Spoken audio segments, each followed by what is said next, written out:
بسم الله عظيم القدرة والشان شديد البطش والبرهان حافظ الدين والقرآن بسم الله ما شاء الله كان وما لم يشأ لم يكن لا حول ولا قوة إلا بالله العلي العظيم أما بعد وما من مولود إلا يولد على الفطرة فأبواه يهودانه أو ينصرانه أو يمجسانه قال رسول الله الكريم. പ്രിയപ്പെട്ട സഹോദരന്മാരെ, അസ്സലാമു അലൈക്കും വറഹ്മത്തുള്ളാഹി വബറകാതുഹു.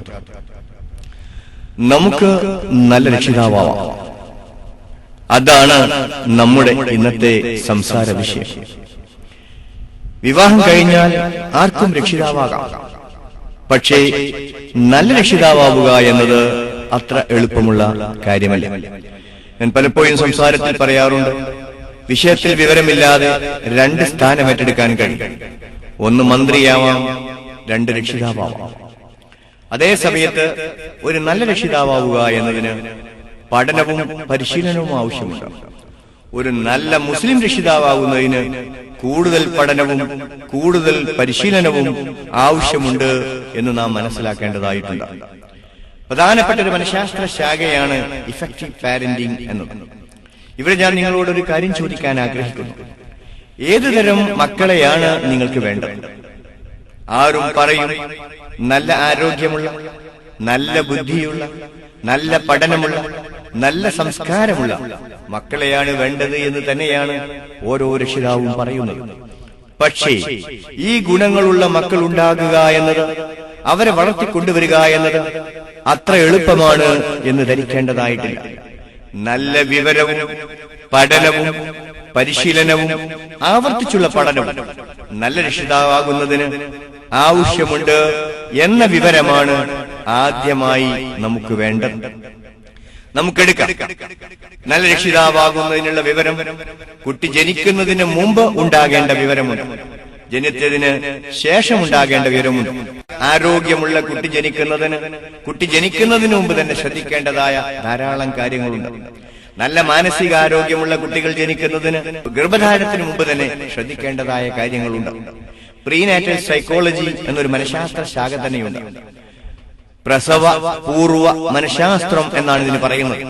അഥവാ പ്രസവത്തിന് മുമ്പ്, പ്രസവത്തിന്റെ സമയത്തും മാതാവും കുട്ടിയും എങ്ങനെയൊക്കെ പെരുമാറുമെന്നും ആ കാലഘട്ടത്തിലുള്ള അനുഭവങ്ങൾ കുട്ടിയെയും മാതാവിനെയും എങ്ങനെയാണ് സ്വാധീനിക്കുക എന്നും വിശദീകരിക്കുന്ന മനഃശാസ്ത്ര ശാഖയാണ് പ്രീനാറ്റൽ സൈക്കോളജി എന്ന് പറയുന്നത്. അതിനെക്കുറിച്ചുള്ള പഠനം ആവശ്യമാണ് എന്ന് ഞാൻ ഇവിടെ സൂചിപ്പിക്കുന്നു. ഈ 1 മണിക്കൂർ നേരം കൊണ്ടുള്ള പ്രസംഗം കൊണ്ട് നല്ല രക്ഷിതാവാകുന്നതിനുള്ള മുഴുവൻ വിവരവും കിട്ടി എന്ന ധാരണയൊന്നും ആർക്കും തന്നെ വേണ്ടതായിട്ടില്ല. അതേ സ്ഥാനത്ത് വലിയൊരു വിജ്ഞാന ശാഖ നിങ്ങളുടെ മുന്നിൽ തുറന്നു വെക്കുക എന്നതാണ് പ്രധാനമായും ഇവിടെ ഉദ്ദേശിക്കുന്നത്. ഇനി നമ്മുടെ കുട്ടി ആരോഗ്യമുള്ള കുട്ടികളാവണമെങ്കിൽ എന്തൊക്കെയാണ് വേണ്ടത് എന്നതിനെ കുറിച്ച് നമുക്ക് ചിന്തിക്കേണ്ടതായിട്ടുണ്ട്.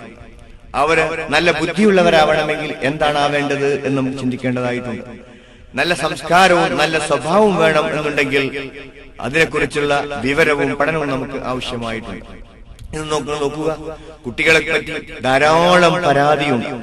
കുട്ടിക്ക് പഠനത്തിൽ പിന്നോക്കമാണ്, സ്വഭാവം മോശമാണ്, അവൻ ചീത്തപ്പേരുണ്ടാക്കുന്നു, അനുസരിക്കുന്നില്ല, അക്രമിയാണ്, വസ്തുക്കൾ നശിപ്പിക്കുന്നു, എന്നോട് സ്നേഹമില്ല, മറ്റു കുട്ടിയോടാണ് കൂടുതൽ സ്നേഹമുള്ളത്.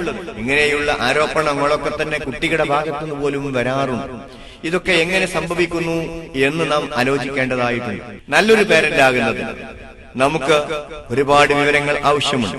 ഇത് നമ്മൾ മനസ്സിലാക്കുക. നമുക്ക് നല്ല സ്വഭാവമുള്ള കുട്ടിയെയാണ് വേണ്ടത് എന്ന് നമ്മൾ എല്ലാവരും പറയുന്നു. അങ്ങനെ പറയുന്ന രക്ഷിതാവ് ചിന്തിക്കേണ്ടതും അറിയേണ്ടതും കുട്ടിയുടെ സ്വഭാവത്തെയും പെരുമാറ്റത്തെയും സ്വാധീനിക്കുന്ന ഘടകങ്ങൾ എന്തൊക്കെയാണ് എന്ന് നാം അറിയാതെ എങ്ങനെയാണ് കുട്ടി നല്ല സ്വഭാവമുള്ളവനാവുക, കുട്ടി എങ്ങനെയാണ് നല്ല പെരുമാറ്റമുള്ളവനായി മാറുക എന്ന് നാം ആലോചിക്കണം. 60 ലക്ഷം ആളുകൾ ഒരാൾ ക്രൂരമായി കൊന്നൊടുക്കുക. ചരിത്രത്തെ ഞെട്ടിപ്പിച്ചിട്ടുള്ള വാർത്തയാണിത്. ഹിറ്റ്ലർ, അയാളെ എല്ലാവർക്കും അറിയാം. എന്തുകൊണ്ട് ഹിറ്റ്ലർ ഇങ്ങനെയായി എന്ന ചോദ്യത്തിന് മനഃശാസ്ത്രജ്ഞന്മാർക്ക് ഒരൊറ്റ മറുപടി മാത്രമേ പറയാറുള്ളൂ. മൃഗങ്ങളോട് പെരുമാറുന്ന രീതിയിലായിരുന്നു ഹിറ്റ്ലറോട് തന്റെ മാതാപിതാക്കൾ പെരുമാറിയിരുന്നത്. മൃഗത്തെ വിളിക്കുന്നത് പോലെ ആയിരുന്നു തന്റെ പിതാവ് അയാളെ വിളിക്കാറുണ്ടായിരുന്നത് എന്ന് നിങ്ങൾ മനസ്സിലാക്കുക. ചുരുക്കത്തിൽ ചെറുപ്പത്തിൽ കിട്ടിയ അനുഭവങ്ങൾ ആണ് ഭാവിയെ നിർണ്ണയിക്കുന്ന ഒരു പ്രധാനപ്പെട്ട ഘടകം എന്ന് നിങ്ങൾ മനസ്സിലാക്കുക. ഓരോ രക്ഷിതാവും മനസ്സിലാക്കേണ്ട, പഠിച്ചിരിക്കേണ്ട ഒരു മനഃശാസ്ത്ര ശാഖയുണ്ട്. അതിന്റെ പേരാണ് ട്രാൻസാക്ഷൻ അനാലിസിസ്, TA എന്ന ചുരുക്കപ്പേരിൽ അറിയപ്പെടുന്നു. ഡോക്ടർ എരിക് ബേൺ ആണ് ഈ മനഃശാസ്ത്ര ശാഖയുടെ പിതാവ്.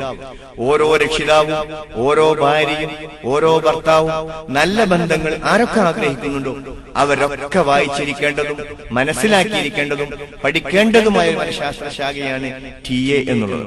എരിക് ബേൺ പറഞ്ഞിരിക്കുന്നത് 7 വയസ്സുവരെ ഒരു കുട്ടിക്ക് കിട്ടുന്ന അനുഭവങ്ങൾ ആ കുട്ടിയുടെ ഭാവിയെ വളരെ പ്രധാനമായി സ്വാധീനിക്കുന്നു എന്നാണ്. 7 വയസ്സ് വരെയുള്ള കുട്ടിക്ക് കിട്ടുന്ന അനുഭവങ്ങൾ സന്തോഷകരമായ അനുഭവങ്ങളാണ് കൂടുതൽ കിട്ടിയതെങ്കിൽ കുട്ടി നല്ലവനായി തരാനുള്ള സാധ്യത വളരെ കൂടുതലാണ്. 7 വയസ്സിലെ കിട്ടിയത് ദുഃഖകരമായ മോശപ്പെട്ട അനുഭവങ്ങളാണ് എങ്കിൽ സ്വാഭാവികമായും കുട്ടിയുടെ പെരുമാറ്റവും സ്വഭാവവും കേടുവരാനുള്ള സാധ്യത വളരെ കൂടുതലാണ് എന്നാണ് അദ്ദേഹം പറയുന്നത്. അതോടൊപ്പം തന്നെ പേരന്റിംഗിന്റെ പ്രാധാന്യം സൂചിപ്പിച്ചുകൊണ്ട് എരിക് ബേൺ പറഞ്ഞ വാക്കുകൾ ഇങ്ങനെയായിരുന്നു: every child is born as prince and princess but there parents make some fruits. ഓരോ കുട്ടിയും രാജകുമാരനും രാജാത്തിയുമായി ജനിക്കുന്നു, പക്ഷെ രക്ഷിതാക്കൾ കുട്ടികളെ തവളകളാക്കി തരം താഴ്ത്തുന്നു എന്ന് എരിക് ബേൺ പറഞ്ഞുവെങ്കിൽ എത്ര രക്ഷിതാവിന് അറിയാം തന്റെ കുട്ടിയെ മോശക്കാരനാക്കി മാറ്റിയത്, തവളകളാക്കി മാറ്റിയത് ഞാനായിരുന്നു, അത് ഞാൻ എങ്ങനെയാണ് ആക്കി മാറ്റിയത് എന്ന വിവരം പല രക്ഷിതാക്കൾക്കുമില്ല. ഒരു ജർമ്മൻ മനഃശാസ്ത്രജ്ഞൻ ഒരു പുസ്തകം എഴുതിയിട്ടുണ്ട്, ഫോർ യുവർ ഓൺ ഗുഡ് എന്നാണ് ആ പുസ്തകത്തിന്റെ പേര്. മക്കളെ, നിങ്ങളെ നന്മയ്ക്ക് വേണ്ടിയാണ് ഞാൻ ഇതെല്ലാം ചെയ്തുകൊണ്ടിരിക്കുന്നത്. രക്ഷിതാക്കൾ ചെയ്യുന്നതൊക്കെ തന്നെ കുട്ടിയുടെ നന്മയ്ക്ക് വേണ്ടിയാണ് എന്ന് ധരിച്ചുകൊണ്ടാണ് പലപ്പോഴും ചെയ്യുന്നത്.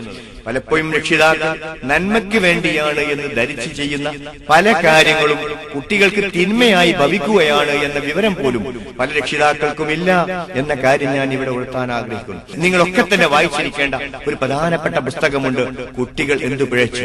ഞാനിത് പറയാനുള്ള കാരണം ഈ 1 മണിക്കൂർ കൊണ്ട് എല്ലാം പഠിച്ചു കഴിയുകയും അതേ സ്ഥാനത്ത് നിങ്ങൾക്ക് കൂടുതൽ പഠിക്കാൻ വേണ്ടിയാണ് തുടക്കത്തിൽ തന്നെ പുസ്തകത്തിന്റെ പേര് ഞാൻ ഉണർത്തുന്നത്. കുട്ടികൾ എന്ത് പിഴച്ചു. CP വർക്കി എന്ന് പറയുന്ന മനഃശാസ്ത്രജ്ഞൻ എഴുതിയിരിക്കുന്ന പുസ്തകമാണ് ഈ പുസ്തകം. ഈ പുസ്തകം നിങ്ങൾ ഓരോരുത്തരും വായിക്കണം. വായിച്ചാൽ മാത്രം പോരാ, അതിൽ പറഞ്ഞിരിക്കുന്ന കാര്യങ്ങൾ നാം നടപ്പിലാക്കുകയും വേണം. ഇവിടെ പുസ്തകം വായിക്കണം, അറിയണമെന്ന് പറയുമ്പോൾ ഒരു കാര്യം കൂടി പറയാൻ ഞാൻ ആഗ്രഹിക്കുന്നു. മനഃശാസ്ത്രത്തിൽ ഒരു പ്രധാനപ്പെട്ട സിദ്ധാന്തമാണ് നോയിങ് ഈസ് നോട്ട് ഡൂയിങ്. അറിയൽ ചെയ്യലല്ല, അറിയൽ മാത്രമാണ്. പലതും നമുക്കറിയാം, പക്ഷെ നാം അത് പ്രാക്ടീസ് ചെയ്യുന്നില്ലെങ്കിൽ അത് അറിയാതിരിക്കുന്നതിന് തുല്യമാണ് എന്ന വിവരവും നമുക്കുണ്ടാവും. അപ്പോൾ ഞാൻ പറയാൻ ആഗ്രഹിക്കുന്നത്, കുട്ടിയുടെ സ്വഭാവത്തെ സ്വാധീനിക്കുന്ന ഘടകങ്ങൾ എന്തൊക്കെയാണ് എന്ന് അറിയുക എന്നതാണ് രക്ഷിതാവിന് ആദ്യമായി ഉണ്ടാവേണ്ട അറിവ്. ഒന്ന്, മാതാപിതാക്കൾ, വീട്ടിലുള്ള മറ്റുള്ള ആളുകൾ, അയൽവാസികൾ, അവരുടെ സുഹൃത്തുക്കൾ, അതുപോലെ തന്നെ അവന്റെ അങ്ങാടി, അവന്റെ വായന, റേഡിയോ, ടെലിവിഷൻ, ഇതൊക്കെ തന്നെ കുട്ടികളെ അങ്ങേയറ്റം സ്വാധീനിക്കുന്നുണ്ട് എന്ന വിവരം നാം അറിയണം. അത് അറിഞ്ഞാൽ മാത്രം പോരാ, ഇതിന്റെ ദുസ്വാധീനങ്ങളിൽ നിന്ന് നമ്മളെ കുട്ടികളെ എങ്ങനെ രക്ഷിക്കണം എന്ന വിവരവും രക്ഷിതാവിന് ഉണ്ടാവേണ്ടതായിട്ടുണ്ട്. അമേരിക്കയിലെ ഒരു സൈക്കോളജിസ്റ്റ് പറയുകയുണ്ട്, രക്ഷിതാവിന്റെ സ്ഥാനം ഇപ്പോൾ പിടിച്ചു പറ്റിയിരിക്കുന്നത് ടെലിവിഷനാണ് എന്നാണ്. മുമ്പൊക്കെ കുട്ടിയുടെ പെരുമാറ്റത്തെ ഏറ്റവും സ്വാധീനിച്ചിരുന്നത് മാതാപിതാക്കളായിരുന്നുവെങ്കിൽ ഇന്ന് കുട്ടിയുടെ പെരുമാറ്റത്തെ ഏറ്റവും കൂടുതൽ സ്വാധീനിക്കുന്നത് ടെലിവിഷനാണ് എന്ന ഒരൊറ്റ കാരണം കൊണ്ടാണ് രക്ഷിതാവിന്റെ സ്ഥാനം ഇപ്പോൾ ടെലിവിഷൻ പിടിച്ചു പറ്റിയിരിക്കുകയാണ് എന്ന് പറയുന്നത്. ടെലിവിഷനെ കുറിച്ച് പറയുമ്പോൾ കുട്ടികളുടെ പെരുമാറ്റത്തെ മാത്രമല്ല, വലിയവരുടെ പെരുമാറ്റത്തെയും എല്ലാവരുടെയും പെരുമാറ്റത്തെ അങ്ങേയറ്റം സ്വാധീനിക്കുന്ന ഒന്നാണ് ടെലിവിഷൻ എന്ന കാര്യം ഇവിടെ ഞാൻ പറയാൻ ആഗ്രഹിക്കുന്നു. ടിവിക്കെതിരെ 4 വാദങ്ങൾ എന്ന് മലയാളത്തിലുള്ള പുസ്തകങ്ങൾ വായിച്ചിരിക്കേണ്ടതായിട്ടുണ്ട്. ഈ പുസ്തകം വാസ്തവത്തിൽ അമേരിക്കൻ സൈക്കോളജിസ്റ്റായ ജെറി മാൻഡർ എഴുതിയിരിക്കുന്ന 4 Arguments for the Elimination of TV, TV ഇല്ലാതാക്കാൻ 4 വാദങ്ങൾ എന്ന പുസ്തകത്തിന്റെ മലയാളത്തിലുള്ള പരിഭാഷയാണ് ടിവിക്കെതിരെ 4 വാദങ്ങൾ എന്ന പുസ്തകം. ആ പുസ്തകം വായിച്ചു നോക്കിയാൽ TV എത്രമാത്രമാണ് നമ്മളെ സ്വാധീനിക്കുന്നത് എന്ന് നമുക്ക് മനസ്സിലാക്കാൻ കഴിയും. പക്ഷേ ടിവിക്കെതിരെ പറയുന്നത് പോലും ആർക്കും ഇഷ്ടമുണ്ടാവുകയില്ല. പക്ഷെ ഒരു കാര്യം ഞാൻ പറയാൻ ആഗ്രഹിക്കുന്നു, ഞാൻ ഇതുവരെ എന്റെ വീട്ടിൽ TV വാങ്ങിയിട്ടില്ല. ഈ ബുദ്ധി നിലനിൽക്കുന്നുവെങ്കിൽ ടി വി വാങ്ങാൻ ഉദ്ദേശിക്കുന്നുമില്ല. കാരണം ഒരു മനഃശാസ്ത്ര വിദ്യാർത്ഥി എന്ന നിലയ്ക്ക് ടി വി നമ്മുടെ പെരുമാറ്റത്തെ എങ്ങേയറ്റം ഇത്രമാത്രം സ്വാധീനിക്കുന്നു എന്ന് മാത്രമല്ല, നമ്മുടെ സ്വഭാവം കേടുവരുത്തുന്നതിൽ, നമ്മുടെ സംസ്കാരം നശിപ്പിക്കുന്നതിൽ എത്രമാത്രം കേടുവരുത്തുന്നത് എന്ന ആ ബോധ്യത്തിൽ നിന്നാണ് ഞാൻ ടി വി വാങ്ങാതിരിക്കുന്നത്. നിങ്ങളുടെ വീട്ടിലൊക്കെ തന്നെ ടി വി ഉണ്ടാകും. ഭൂരിഭാഗം ആളുകളുടെ വീട്ടിലും ടി വി ഉണ്ട്. എന്തിനാണ് ടി വി എന്ന് ചോദിച്ചാൽ വാർത്തകൾ അപ്പപ്പോയി അറിയാനാണ്. പക്ഷേ വാർത്തകളേക്കാൾ ഉപരി എന്തിനാണ് ടി വി ഉപയോഗിക്കുന്നത് എന്ന് നിങ്ങൾ പ്രത്യേകമായി മനസ്സിലാക്കണം, ആലോചിക്കണം എന്ന് മാത്രമേ ഇത്തരുണത്തിൽ ഇവിടെ ഞാൻ സൂചിപ്പിക്കാൻ ആഗ്രഹിക്കുന്നു. അപ്പോൾ ഞാൻ പറഞ്ഞു വന്നത്, കുട്ടിയുടെ സ്വഭാവത്തെയും പെരുമാറ്റത്തെയും സ്വാധീനിക്കുന്ന ഘടകങ്ങൾ എന്തൊക്കെയാണ് എന്ന് ഓരോന്നായി നമ്മൾ അറിയേണ്ടതായിട്ടുണ്ട്. ഞാൻ ആദ്യം പറഞ്ഞത് കുട്ടിയുടെ സ്വഭാവത്തെയും പെരുമാറ്റത്തെയും സംസ്കാരത്തെയും സ്വാധീനിക്കുന്ന ഏറ്റവും വലിയ ഘടകം മാതാപിതാക്കളാണ് എന്ന് ഞാൻ ഇവിടെ സൂചിപ്പിച്ചു. മാതാപിതാക്കളിൽ മാതാവാണ് എന്ന് ഉണർത്താൻ ഞാൻ ആഗ്രഹിക്കുന്നു. ഇവിടെയാണ് ഇഫക്റ്റീവ് പാരന്റിങ്ങിനെ കുറിച്ച് ഏറ്റവും കൂടുതൽ വിവരം വേണ്ടത് നമ്മുടെ സ്ത്രീകൾക്കാണ്, നമ്മുടെ അമ്മമാർക്കാണ്, നമ്മുടെ ഉമ്മമാർക്കാണ് എന്ന വിവരം നമുക്കുണ്ടാവണം. വാസ്തവത്തിൽ നമ്മുടെ ഉമ്മമാർക്ക്, നമ്മുടെ മാതാക്കൾക്ക് എത്രമാത്രം ഇതിനെക്കുറിച്ച് വിവരമുണ്ട് എന്ന് ആലോചിക്കുക. വാസ്തവത്തിൽ ഈ വിവരമില്ലായ്മയാണ് കുട്ടികളുടെ വളർച്ചയെ ഏറ്റവും പ്രതികൂലമായി ബാധിക്കുന്നത് എന്ന് നമ്മൾ ഓരോരുത്തരും ഓർക്കും. ഇവരിനി കുട്ടിയെ എങ്ങനെയൊക്കെയാണ് മാതാപിതാക്കൾ സ്വഭാവത്തെ സ്വാധീനിക്കുന്നത് എന്ന് ഇവിടെ നിർത്താൻ ആഗ്രഹിക്കുന്നു. ഇവിടെയാണ് എരിക് ബേണിന്റെ സിദ്ധാന്തത്തിലേക്ക് തന്നെ ഞാൻ വരുന്നത്.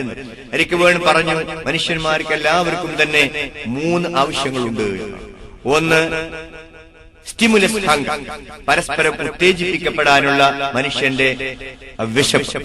മറ്റൊന്ന് റെക്കഗ്നിഷൻ ഹങ്കർ, അംഗീകാരത്തിനുള്ള മനുഷ്യന്റെ കൊതി അഥവാ ആഗ്രഹം. മറ്റൊന്ന് ടൈം സ്ട്രക്ചറിംഗ് ഹങ്കർ, സമയം സുഖകരമായി പോയി കിട്ടുക എന്ന ആവശ്യം. ഇവിടെ നമ്മൾ മനസ്സിലാക്കേണ്ടത്, ഒരു കുട്ടി ജനിക്കുന്നു. ജനിച്ച കുട്ടിക്ക് എങ്ങനെയാണ് സ്റ്റിമുലസ് കിട്ടുന്നത് ചോദിച്ചാൽ സ്പർശനത്തിലൂടെയാണ് പ്രധാനമായി കിട്ടുന്നത്. ഒരു ജനിച്ച കുട്ടിയെ ഏതാനും മാസം അവരെ സ്പർശിക്കുന്നില്ല എങ്കിൽ ആ കുട്ടി ജീവിക്കാൻ പോലുമുള്ള സാധ്യതയില്ല എന്ന വിവരം നമ്മളിൽ എത്ര പേർക്കറിയാം. ആ കുട്ടിക്ക് സ്പർശനം ലഭിക്കുന്നില്ല എങ്കിൽ ഏതാനും മാസങ്ങൾക്കുള്ളിൽ ആ കുട്ടി മരിച്ചു പോകുമെന്നതാണ് യാഥാർത്ഥ്യം. വാസ്തവത്തിൽ ആ കുട്ടിക്ക് ആവശ്യമുള്ള സ്റ്റിമുലസ് കിട്ടാത്തത് കൊണ്ടാണ് വരുന്നത്. ഇതുപോലെ തന്നെ കുട്ടികളെ സംബന്ധിച്ചിടത്തോളം അവരെ ചുംബിക്കുക, ആലിംഗനം ചെയ്യുക, പിടിച്ചുകൂട്ടുക, തലോടുക എന്നത് ആരോഗ്യമുള്ള കുട്ടി ഉണ്ടാകുന്നതിന് വളരെ പ്രധാനമാണ് എന്ന് എത്ര പേർക്കറിയാം. ഒരുപക്ഷെ സ്നേഹത്തിന്റെ പേരിൽ നമ്മൾ ചെയ്യുന്നുണ്ടെങ്കിലും അതിന്റെ കുറവ് മൂലം മാത്രം സ്വാഭാവികമായും കുട്ടിയുടെ പെരുമാറ്റം മോശമാകും എന്ന് മാത്രമല്ല, ഭാവിയിൽ മാനസിക രോഗങ്ങൾ ഉണ്ടാവാനുള്ള കാരണം വരെ ഉണ്ടാകുമെന്ന് സൂചിപ്പിക്കാൻ ഞാൻ ആഗ്രഹിക്കുന്നു. ഇതുമായി ബന്ധപ്പെട്ടൊരു കാര്യം ഞാൻ ഓർത്താം. മിക്കവാറും യതീംഖാനകൾ എടുക്കുക. യതീംഖാനകളുടെ കുട്ടികളുടെ പെരുമാറ്റത്തെ പറ്റി മിക്കവാറും എല്ലാ യതീംഖാനയിൽ നിന്നും പരാതി വരുന്നത്.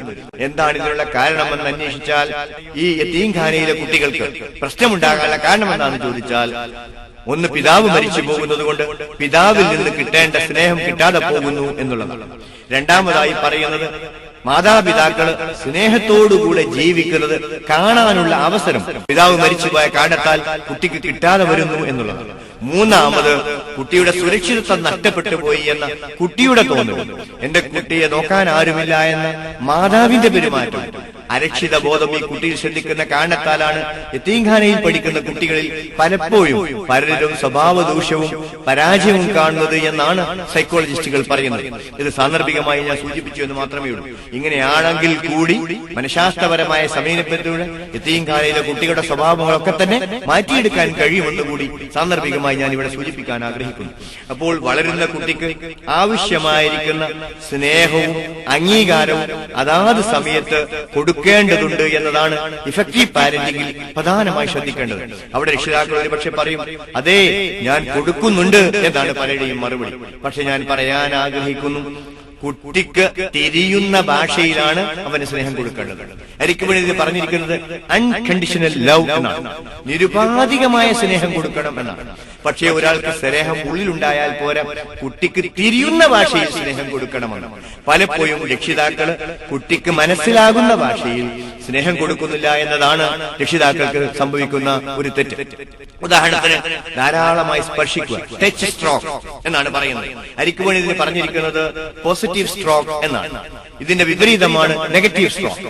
ഭൂരിഭാഗം രക്ഷിതാക്കളും ഇപ്പോൾ കൊടുക്കുന്നത് നെഗറ്റീവ് സ്ട്രോക്കുകളാണ്.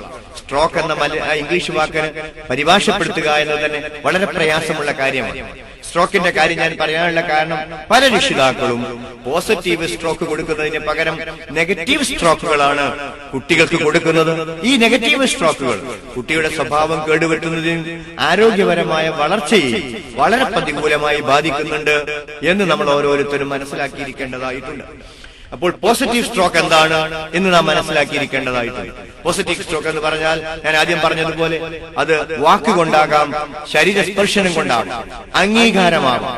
ഇതൊക്കെ പോസിറ്റീവ് സ്ട്രോക്ക്. തലോടലും ചുംബിക്കലും പിടിച്ചുകൂട്ടലും ഒക്കെ തന്നെ പോസിറ്റീവ് സ്ട്രോക്കുകളാണ്. അതേ സ്ഥാനത്ത് ഞാൻ ആദ്യം സൂചിപ്പിച്ചതുപോലെ നിഷേധ സ്ട്രോക്കുകളാണ്, നെഗറ്റീവ് സ്ട്രോക്കുകളാണ് പലപ്പോഴും ബഹുഭൂരിഭാഗം രക്ഷിതാക്കളും ഭൂരിഭാഗം സമയത്തും കൊടുക്കുന്നത് എന്നാണ് യാഥാർത്ഥ്യം. അപ്പോൾ പോസിറ്റീവ് സ്ട്രോക്ക് എന്താണ് എന്ന് നിങ്ങൾ എങ്ങനെ പഠിക്കും? ഈ വാക്ക് കേട്ടത് കൊണ്ടായില്ല. ഇവിടെയാണ് നല്ല രക്ഷിതാവ് എങ്ങനെയാകണമെന്ന് പഠിക്കണമെന്ന് ഞാൻ പറഞ്ഞപ്പോൾ ഇവിടെ വളരെ പ്രധാനപ്പെട്ട ഒരു കാര്യമുണ്ട്. എങ്ങനെയൊക്കെ പഠിക്കാം. പലപ്പോഴും പഠിക്കേണ്ട ക്രമത്തിൽ പഠിച്ചിട്ടില്ലെങ്കിൽ പഠിപ്പ് നടക്കുകയില്ല എന്ന വിവരവും നമുക്കുണ്ടാകും. ഒരാൾക്ക് എങ്ങനെയൊക്കെ പഠിക്കാൻ കഴിയും? ഒരാൾക്ക് കണ്ടു പഠിക്കണം, കേട്ടു പഠിക്കണം, എഴുതി പഠിക്കാം, വായിച്ചു പഠിക്കാം, ചെയ്തു പഠിക്കാം, കണ്ടീഷനിങ്ങിലൂടെ പഠിക്കാം, സ്പർശിച്ചു പഠിക്കാം, രുചിച്ചു പഠിക്കാം. ചിലപ്പോൾ നമുക്കൊരു തോന്നലൂടെ നമുക്ക് പഠിക്കാം. ഇസ്ലാമിക സിദ്ധാന്ത പ്രകാരം അള്ളാഹുവിൽ നിന്ന് കിട്ടുന്ന വിവരം മൂലവും പഠിക്കാം. ഇങ്ങനെ വിവിധ രീതിയിൽ പഠിക്കാവുന്നതാണ്. ഇവിടെ ഞാനിത് പറയാനുള്ള കാരണം ചില കാര്യങ്ങൾ ഒരു വട്ടം വായിച്ചതുകൊണ്ട് മാത്രം കേട്ടതുകൊണ്ട് മാത്രം പഠിക്കുകയില്ല. ചില കാര്യങ്ങളൊക്കെ തന്നെ ആവർത്തിച്ചാവർത്തിച്ച് ചെയ്തു പഠിക്കേണ്ടതായിട്ടുണ്ട്. ഉദാഹരണത്തിന് നമ്മൾ പോസിറ്റീവ് സ്ട്രോക്ക് കൊടുക്കണമെന്ന് ഞാൻ പറഞ്ഞത് കൊണ്ട് മാത്രമായില്ല. പുസ്തകം വാങ്ങാൻ കിട്ടും. ഉദാഹരണത്തിന് തലയിലേക്ക് തിരുത്താമെന്നൊരു പുസ്തകം ടിഎയുടേതായിട്ടുണ്ട്. നിങ്ങൾക്ക് വായിച്ചു നോക്കാവുന്നതാണ്. ഞാൻ ആദ്യം പറഞ്ഞിരിക്കുന്ന കുട്ടികൾ എന്ത് പിഴച്ചു എന്ന പുസ്തകത്തിലും പ്രധാനമായി പോസിറ്റീവ് സ്ട്രോക്ക് കൊടുക്കുന്നതിനെ കുറിച്ചാണ് പറയുന്നത്. ആ പുസ്തകം വാങ്ങി വായിച്ചാൽ പോലും ചില കാര്യങ്ങൾ ബോധ്യപ്പെടണമെങ്കിൽ പ്രാക്ടിക്കലായി തന്നെ പഠിക്കണം. ഉദാഹരണത്തിന് ഒരു കാലം നീന്തൽ പഠിക്കണമെന്ന് വിചാരിക്കുക, അത് നീന്തി തന്നെ പഠിക്കണം. ഒരാൾക്ക് സർജറി പഠിക്കണമെങ്കിൽ അത് ചെയ്തു തന്നെ പഠിക്കണം. ഇങ്ങനെ ചെയ്തു പഠിക്കേണ്ട പലതുമുണ്ട്. എഫക്റ്റീവ് പാരന്റിംഗും മുഴുവനും കേട്ടുകൊണ്ട് മാത്രം പഠിക്കാൻ കഴിയുമെന്ന ധാരണ നിങ്ങൾക്ക് വേണ്ട. വായിച്ചുകൊണ്ട് മാത്രം പഠിക്കാൻ കഴിയുമെന്ന ധാരണയും നിങ്ങൾക്ക് വേണ്ട. റോൾ പ്ലേ എന്ന് പറയുന്ന ഏറ്റവും നല്ലൊരു പഠന സിദ്ധാന്തമുണ്ട്. ഈ പോസിറ്റീവ് സ്ട്രോക്ക് എങ്ങനെ കൊടുക്കണമെന്ന് ഞങ്ങൾ പഠിപ്പിക്കാറുള്ളത് അങ്ങനെയാണ്. അപ്പോൾ പോസിറ്റീവ് സ്ട്രോക്ക് കൊടുക്കുക എന്നത് വളരെ പ്രധാനപ്പെട്ട ഒരു കാര്യമാണ് എന്ന് ഞാൻ നിങ്ങൾ ഉണർത്താൻ ആഗ്രഹിക്കുന്നു. അപ്പോൾ സ്വഭാവത്തെ സ്വാധീനിക്കുന്ന രക്ഷിതാക്കൾ ചെയ്യേണ്ട കാര്യങ്ങൾ പോസിറ്റീവ് സ്ട്രോക്ക് കൊടുക്കുക എന്നാണ്. മറ്റൊന്ന് പ്രധാനമായി ചിന്തിക്കാനുള്ളത് കുട്ടികൾക്ക് അംഗീകാരം കൊടുക്കുക. ഇതും പോസിറ്റീവ് സ്ട്രോക്ക് തന്നെയാണ്. ഉദാഹരണത്തിന് ഏത് കുട്ടിയും കുറെ നല്ല കാര്യങ്ങൾ ചെയ്യുന്നു. നമ്മളിപ്പോൾ എന്താണ് ചെയ്യുന്നത്? കുട്ടി ചെയ്യുന്ന തിന്മകൾ മാത്രം കണ്ടെത്തുകയാണ് ചെയ്യുന്നത്. നന്മകൾ കണ്ടെത്താൻ നമുക്ക് കഴിയുന്നില്ല. നമ്മൾ ഓരോ കുട്ടിയും ഒരുപാട് നന്മ ചെയ്യുന്നുണ്ട്, പക്ഷെ തിന്മയിൽ മാത്രമാണ് നമ്മൾ ഇവിടെ കേന്ദ്രീകരിക്കുന്നത്. ഒരുതരം പ്രതിപക്ഷ മനസ്ഥിതി പോലെ തിന്മകൾ കണ്ടെത്തുക എന്നതാണല്ലോ പ്രതിപക്ഷ മനസ്ഥിതി. ആ രീതിയിൽ തന്നെയാണ് നമ്മുടെ ഒക്കെ തരം പെരുമാറ്റങ്ങൾ വളർന്നു വരുന്നത്. ഉദാഹരണത്തിന് ഞാൻ ഒരു കാര്യം പറയാം. ഒരിക്കല് കുറച്ചൊരു മുതിർന്ന കുട്ടിയെ, ചെറിയ കുട്ടിയെ നോക്കാൻ വേണ്ടി മാതാവ് ഏൽപ്പിച്ച് പുറത്തു.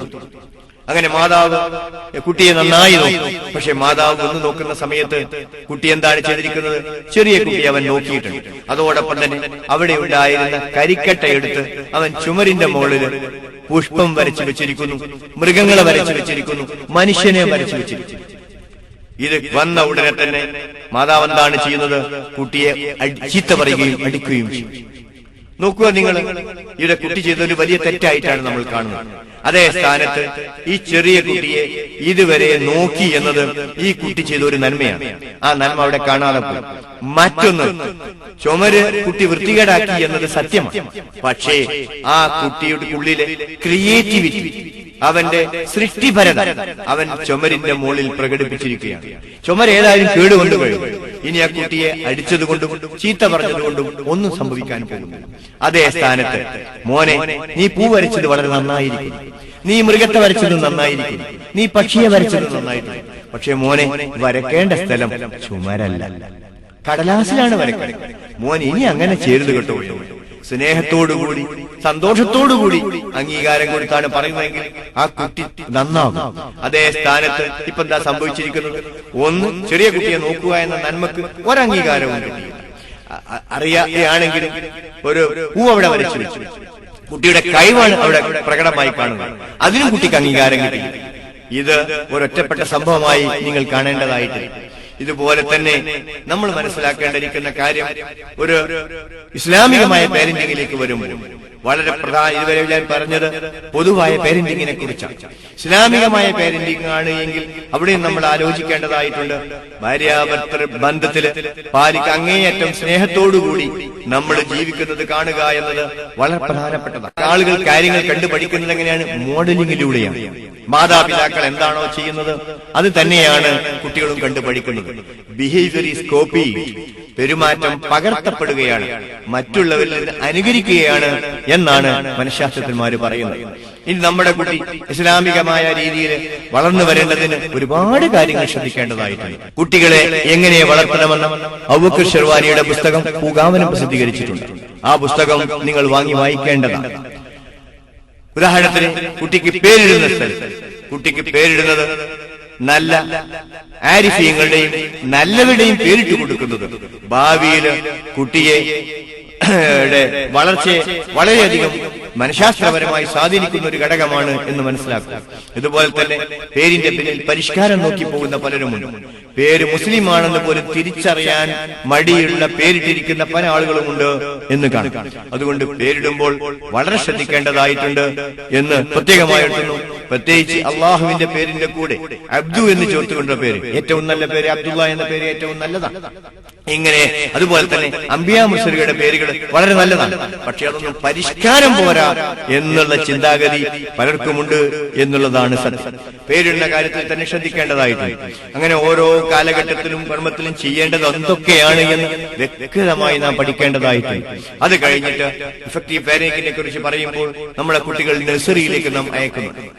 നഴ്സറിയിലേക്ക് അയക്കുമ്പോൾ ഇതിനു മുമ്പ് മുസ്ലിങ്ങളുടെ മാനേജ്മെന്റിലുള്ള ഇസ്ലാമിക് നഴ്സറി സ്കൂളുകൾ വളരെ കുറവായിരുന്നു. മറ്റ് സമുദായത്തിന്റെ നഴ്സറിയിൽ നമ്മുടെ സംസ്കാരത്തിനെതിരെ പുച്ഛഭാവം വളർത്തുകയും ഇസ്ലാമികമായ ആചാരങ്ങൾ തീരെ സമ്മതിക്കാതിരിക്കുകയും ചെയ്യുന്ന അവസ്ഥ വരെ നഴ്സറിയിൽ ഉണ്ടായിരുന്നു എന്നതൊരു സത്യമാണ്. ഇപ്പോഴും എത്രയോ രക്ഷിതാക്കൾ, പ്രത്യേകിച്ച് ഇംഗ്ലീഷ് മീഡിയം സ്കൂളുകൾ, മുസ്ലിങ്ങളുടെ സ്റ്റാൻഡേർഡ് പോരാ എന്ന് പറഞ്ഞുകൊണ്ട് മറ്റ് നഴ്സറി സ്കൂളുകളിലേക്ക് അയക്കുന്നുണ്ട്. വാസ്തവത്തിൽ തന്റെ കുട്ടിയുടെ സംസ്കാരം നശിച്ചാലും തിരക്കിടില്ല, ഇംഗ്ലീഷ് വിദ്യാഭ്യാസം കിട്ടിയാൽ മാത്രം മതി എന്ന് ചിന്തിക്കുന്നത് ഒരു പരലോക വിജയത്തിൽ ചിന്തിക്കുന്ന ഒരു മുസൽമാനും ഒരിക്കലും യോജിച്ചതല്ല എന്ന് നിങ്ങളോട് വ്യക്തമായി പറയാൻ ഞാൻ ആഗ്രഹിക്കുന്നു. മുസ്ലിം മാനേജ്മെന്റ് നടത്തുന്ന അവിടെ കീഴിലുള്ള ഇസ്ലാമിക് നഴ്സറി സ്കൂളിലേക്കാണ് നാം അയക്കേണ്ടതായിട്ടുള്ളത്. അവിടെ മുസ്ലിം ടീച്ചർമാരും ഇസ്ലാമിക സംസ്കാരം കൂടി പഠിപ്പിക്കുന്ന സ്ഥലമാണ് എന്നുകൂടി ഉറപ്പുവരുത്തുന്നത് വളരെ പ്രധാനപ്പെട്ട കാര്യമാണ്. അപ്പൊ നഴ്സറി വിദ്യാഭ്യാസത്തിൽ നാം വളരെയധികം ശ്രദ്ധിക്കേണ്ടതായിട്ടുണ്ട്. കുട്ടികൾക്ക് LKG-യിലും UKG-യിലും എഴുത്ത് പഠിപ്പിച്ചുകൂടാ എന്നാണ് മനഃശാസ്ത്രജ്ഞന്മാർ പറയുന്നത്. പക്ഷേ പലപ്പോഴും അത് പഠിപ്പിക്കുന്നുണ്ട് എന്നത് മനഃശാസ്ത്ര സിദ്ധാന്തങ്ങൾക്കെതിരാണ്. പക്ഷേ ഒരു സ്കൂൾ പഠിപ്പിക്കുമ്പോൾ മറ്റേ സ്കൂൾ അത് പഠിപ്പിക്കാതിരുന്നാൽ തങ്ങൾ മോശക്കാരായി ചിത്രീകരിക്കുമോ എന്ന ഭയത്താലാണ് ഇങ്ങനെ ചെയ്യുന്നത്. വാസ്തവത്തിൽ അവിടെ തുമ്പിയെ കൊണ്ട് കല്ലെടുപ്പിക്കുക എന്ന ഒരു സിദ്ധാന്തം കൂടി നടക്കുന്നുണ്ട് എന്ന് സൂചിപ്പിക്കാൻ ഞാൻ ആഗ്രഹിക്കുന്നു. ഇനി മുസ്ലിം മാനേജ്മെന്റ് നഴ്സറി ആയാൽ മാത്രം പോരാ, ആ നഴ്സറി കാലഘട്ടത്തിൽ തന്നെ ഇസ്ലാമിക സംസ്കാരത്തിന്റെ ശകലങ്ങൾ ഇവിടെ പഠിപ്പിക്കപ്പെടുന്നുണ്ട് എന്നുകൂടി നാം ഉറപ്പുവരുത്തേണ്ടതായിട്ടുണ്ട്. അങ്ങനെ നാം ഏത് കലാലയത്തിലേക്ക് അയക്കുന്നു എന്നത് വളരെ പ്രധാനമാണ്. ഇസ്ലാമിക സംസ്കാരത്തെ പുച്ഛിക്കുന്ന മാനേജ്മെന്റിന്റെ കീഴിലോ ടീച്ചർമാരുള്ള സ്ഥാപനത്തിലേക്കാണ് നിങ്ങൾ അയക്കുന്നതെങ്കിൽ നിങ്ങളുടെ കുട്ടിയുടെ സംസ്കാരം പ്രത്യേകമായും പ്രതികൂലമായി ബാധിക്കും എന്ന കാര്യം ഉറപ്പാണ്. അപ്പോൾ വിദ്യാലയം തിരഞ്ഞെടുക്കുന്ന കാര്യത്തിലും ഇഫക്റ്റീവ് പാരന്റിംഗിൽ വളരെ പ്രാധാന്യം അർഹിക്കുന്നുണ്ട് എന്നിവിടെ സൂചിപ്പിക്കുവാൻ ഞാൻ ആഗ്രഹിക്കുന്നു. നിങ്ങൾ ആലോചിച്ചിട്ടുണ്ടോ എന്തിനാണ് നിങ്ങൾ കുട്ടികളെ പോറ്റുന്നത് എന്ന്? വാസ്തവത്തിൽ നാം കുട്ടികളെ പോറ്റുന്നത് നമ്മുടെ സന്തോഷത്തിന് വേണ്ടിയാണ്. വിശുദ്ധ ഖുർആൻ പോലും ഇക്കാര്യം പറയുന്നുണ്ട്. റബ്ബനാ ഹബ്നാ മിൻ അസ്വാജിനാ വദുർരിയാതിനാ ഖുർറത അയ്യുനിൻ എന്നാണ് പറയുന്നത്. ഭാര്യമാരിൽ, ഭർത്താക്കന്മാരിൽ, സന്താനങ്ങളിൽ പരമാനന്ദം നൽകണമേ എന്നാണ് പ്രാർത്ഥിക്കാനാണ് നമ്മളോട് ആവശ്യപ്പെട്ടിരിക്കുന്നത്. കുട്ടികൾ എന്തിന് എന്ന് നമ്മൾ ആലോചിക്കുന്നു. എങ്ങനെയൊക്കെയാണ് നമ്മുടെ കുട്ടികൾ നമുക്ക് സന്തോഷം നൽകുന്നത്? അതും നമ്മൾ അറിയേണ്ടതാണ്. കുട്ടിയുടെ ഓരോ വിജയവും നമുക്ക് സന്തോഷമാണ്. അവന്റെ നല്ല സ്വഭാവം നമുക്ക് സന്തോഷമാണ്. അവന്റെ നല്ല സന്തോഷത്തിന് മറ്റുള്ളവർ തരുന്ന അംഗീകാരം നമുക്ക് സന്തോഷമാണ്. നമുക്ക് വാർദ്ധക്യമാകുമ്പോൾ അവർ നമ്മളെ സംരക്ഷിക്കുക എന്നത് നമുക്ക് സന്തോഷമാണ്. നമ്മുടെ മക്കൾ നമുക്ക് സ്നേഹവും ബഹുമാനവും തരുമ്പോൾ നമുക്ക് സന്തോഷമാണ്. ഇങ്ങനെ വിവിധങ്ങളായ രീതിയിലാണ് മക്കൾ നമുക്ക് സന്തോഷം നൽകുന്നത്. പക്ഷെ സന്തോഷം നൽകുന്ന മക്കൾ വേണം എന്നുണ്ടെങ്കിൽ ഇഫക്റ്റീവ് പാരന്റിങ്ങിലൂടെ സന്തോഷം നമുക്ക് തരത്തക്ക വിധത്തിലുള്ള മക്കളെ വളർത്തിയെടുക്കുക എന്നത് നമ്മുടെ ഉത്തരവാദിത്തമാണ് എന്ന് നാം മനസ്സിലാക്കണം. കുട്ടികളെ നാം പഴിച്ചിട്ട് കാര്യമില്ല. ഞാൻ ആദ്യം സൂചിപ്പിച്ചതുപോലെ കുട്ടി എന്താണോ ആയത് അതാക്കി തീർക്കുന്നത് രക്ഷിതാക്കളാണ് എന്ന് പ്രവാചകർ പറഞ്ഞില്ലേ? ഓരോ കുട്ടിയും ശുദ്ധപ്രകൃതിയോട് ജനിക്കുന്നു. എന്നിട്ട് അവന്റെ രക്ഷിതാക്കൾ അവനെ ജൂതനോ ക്രിസ്ത്യാനിയോ മജൂസിയാക്കി മാറ്റുന്നു എന്ന് പറഞ്ഞാൽ അതിന്റെ അർത്ഥം എന്താണ്? അവൻ ആരായിത്തീരുന്നോ അവനെ അതാക്കി മാറ്റിയത് മാതാവും പിതാവുമാണ് എങ്കിൽ ഈ ഉത്തരവാദിത്വത്തിൽ നിന്ന് ഒഴിഞ്ഞു മാറാൻ നിങ്ങൾ ഒരാൾക്കും തന്നെ സാധ്യമല്ല എന്ന് ഓർക്കുക. നിങ്ങളുടെ കുട്ടി എന്തായി എന്നതിന്റെ മുഴുവൻ ഉത്തരവാദിത്വം നിങ്ങൾക്ക് തന്നെയാണ് എന്നാണ് പ്രവാചകർ റസൂലുള്ളാഹി സ്വല്ലല്ലാഹു അലൈഹി വസല്ലം പറഞ്ഞതെങ്കിൽ ഇതിന് തന്നെ തുല്യമായ വാചകമാണ് ഡോക്ടർ എരിക് ബേൺ പറഞ്ഞിരിക്കുന്നത്. എരിക് ബേൺ എന്താണ് പറഞ്ഞത്? Every child is born as prince and princess. ഓരോ കുട്ടിയും രാജകുമാരനും രാജാത്തിയുമായി ജനിക്കുന്നു. എന്നിട്ട് രക്ഷിതാക്കൾ അവരെ തവളകളാക്കി തരം താഴ്ത്തുന്നു എന്ന് പറഞ്ഞതിൽ നിന്ന് നിങ്ങൾ മനസ്സിലാക്കേണ്ടത് നിങ്ങളുടെ കുട്ടി എന്തായി തീർന്നുവോ അതിന്റെ ഏറ്റവും വലിയ ഉത്തരവാദിത്വം നിങ്ങൾക്ക് തന്നെയാണ് എന്നുള്ള ബോധം നിങ്ങൾക്കുണ്ടാവണമെന്നാണ് ഞാൻ പറയാൻ ആഗ്രഹിക്കുന്നത്. അപ്പോൾ നമ്മളെ കുട്ടിയെ നമ്മൾ എന്തൊക്കെയാണ് പഠിപ്പിക്കേണ്ടത്? ഇതോടൊപ്പം തന്നെ കുട്ടികളെ പ്രധാനമായി പഠിപ്പിക്കേണ്ടതാണ് മാതൃപിതൃ ബാധ്യതകൾ. നമ്മൾ ആഗ്രഹിക്കുന്നു നമ്മുടെ കുട്ടികൾ അങ്ങനെ പെരുമാറും. പക്ഷേ ഒരു ചോദ്യം ഉയരുന്നു, മാതൃപിതൃ ബാധ്യതകൾ കുട്ടികളെ ആര് പഠിപ്പിക്കും? ഒരു മാതാവിന് ഒരു പിതാവിന് ഒരു പക്ഷേ നീ എന്നോട് ഇങ്ങനെയൊക്കെ പെരുമാറണമെന്ന് പഠിപ്പിക്കാൻ ഒരു പക്ഷേ പ്രയാസം തോന്നിയേക്കാം. ഇതാര് പഠിപ്പിക്കുമെന്നത് ഒരു വലിയ പ്രശ്നമാണ്. ഇന്നത്തെ ഏറ്റവും വലിയ പ്രശ്നം ഇത് തന്നെയാണ്. മാതാപിതാക്കളോടുള്ള കടമകൾ മക്കൾ നിർവഹിക്കുന്നില്ല എന്നതാണ് ഏറ്റവും വലിയൊരു പ്രശ്നം. അപ്പോൾ ഇഫക്റ്റീവ് പാരന്റിംഗിന്റെ ഭാഗമെന്ന നിലക്ക് മാതൃപിതൃ ബാധ്യതകൾ എന്റെ മകൻ നന്നായി അറിഞ്ഞിരിക്കണം, അതവനെ പഠിപ്പിച്ചിരിക്കണം, അതെങ്ങനെയൊക്കെ പഠിപ്പിച്ചിരിക്കണം എന്നുള്ള വിവരം രക്ഷിതാവിനുണ്ടാവണം. അല്ലെങ്കിൽ ദുഃഖം തരുന്ന മക്കൾ നമുക്കുണ്ടാവും. ഇന്ന് നിങ്ങൾ നോക്കുക, യൂറോപ്യൻ രാജ്യങ്ങളിൽ സ്റ്റുഡൻസ് ഹോസ്റ്റലിനേക്കാൾ യൂത്ത് ഹോസ്റ്റലിനേക്കാൾ കൂടുതൽ ഓൾഡ് ഏജ് ഹോസ്റ്റലുകളാണ് വന്നുകൊണ്ടിരിക്കുന്നത്. എന്തുകൊണ്ട് യൂറോപ്യൻ നാടുകളിൽ ഓൾഡ് ഏജ് ഹോസ്റ്റലുകൾ വരുന്നു? മാതാപിതാക്കളോടുള്ള കടമ നിർവഹിക്കുന്നതിൽ മക്കൾ പരാജയപ്പെടുന്ന കാരണത്താലാണ് ഓൾഡ് ഏജ് ഹോസ്റ്റലുകൾ വരുന്നത്. അതേ സംസ്കാരം ഇതാ ഇപ്പോൾ കേരളത്തിലും വന്നുകൊണ്ടിരിക്കുകയാണ്. പലപ്പോഴും മാതൃഭൂമിയിലും മനോരമയിലും ഒക്കെ സുഖമായി ജീവിക്കാനുള്ള ഓൾഡ് ഏജ് ഹോമുകളുണ്ട് എന്ന് പരസ്യം ചെയ്യുന്ന ഒരവസ്ഥ വരെ എത്തിക്കഴിഞ്ഞിട്ടുണ്ട് എന്ന് മനസ്സിലാക്കുക. അപ്പോൾ മാതൃപിതൃ ബാധ്യതകൾ എന്റെ കുട്ടി അറിഞ്ഞിരിക്കണം, അവനത് പഠിച്ചിരിക്കണം എന്ന ബോധം രക്ഷിതാവിനുണ്ടാകണം എന്നാണ് ഞാൻ ഇവിടെ സൂചിപ്പിക്കുവാൻ ആഗ്രഹിക്കുന്നത്. പക്ഷെ ഇതാര് പഠിപ്പിക്കും? വാസ്തവത്തിൽ മാതൃപിതൃ ബാധ്യതകൾ വളരെ വിശദമായി തന്നെ ഒന്ന് നമ്മുടെ മദ്രസയിൽ നിന്നാണ് വെച്ച് പഠിപ്പിക്കേണ്ടത്. പക്ഷെ നമ്മുടെ മദ്രസയിൽ അതിന് ഉള്ള ഭാഗങ്ങൾ സിലബസിൽ ഉൾപ്പെടുത്തേണ്ടതായിട്ടാണ്. അതോടൊപ്പം തന്നെ മാതൃപിതൃ ബാധ്യതകൾ എന്നൊരു പുസ്തകം ക്രസന്റ് പബ്ലിഷിംഗ് ഹൗസ് പ്രസിദ്ധീകരിച്ചിട്ടുണ്ട്. ആ പുസ്തകം വാങ്ങി വായിക്കുന്നത് നന്നായിരിക്കുമെന്ന് മാത്രമല്ല, ഓരോ രക്ഷിതാവും ആ പുസ്തകത്തിന്റെ ഒരു കോപ്പി നമ്മളെ കുട്ടിക്ക് വാങ്ങിക്കൊടുക്കുന്നതും നന്നായിരിക്കും. ഇതുപോലെ തന്നെ പുസ്തകങ്ങൾ വാങ്ങി നിങ്ങൾക്ക് കുട്ടികൾക്ക് കൊടുക്കാവുന്നതാണ്.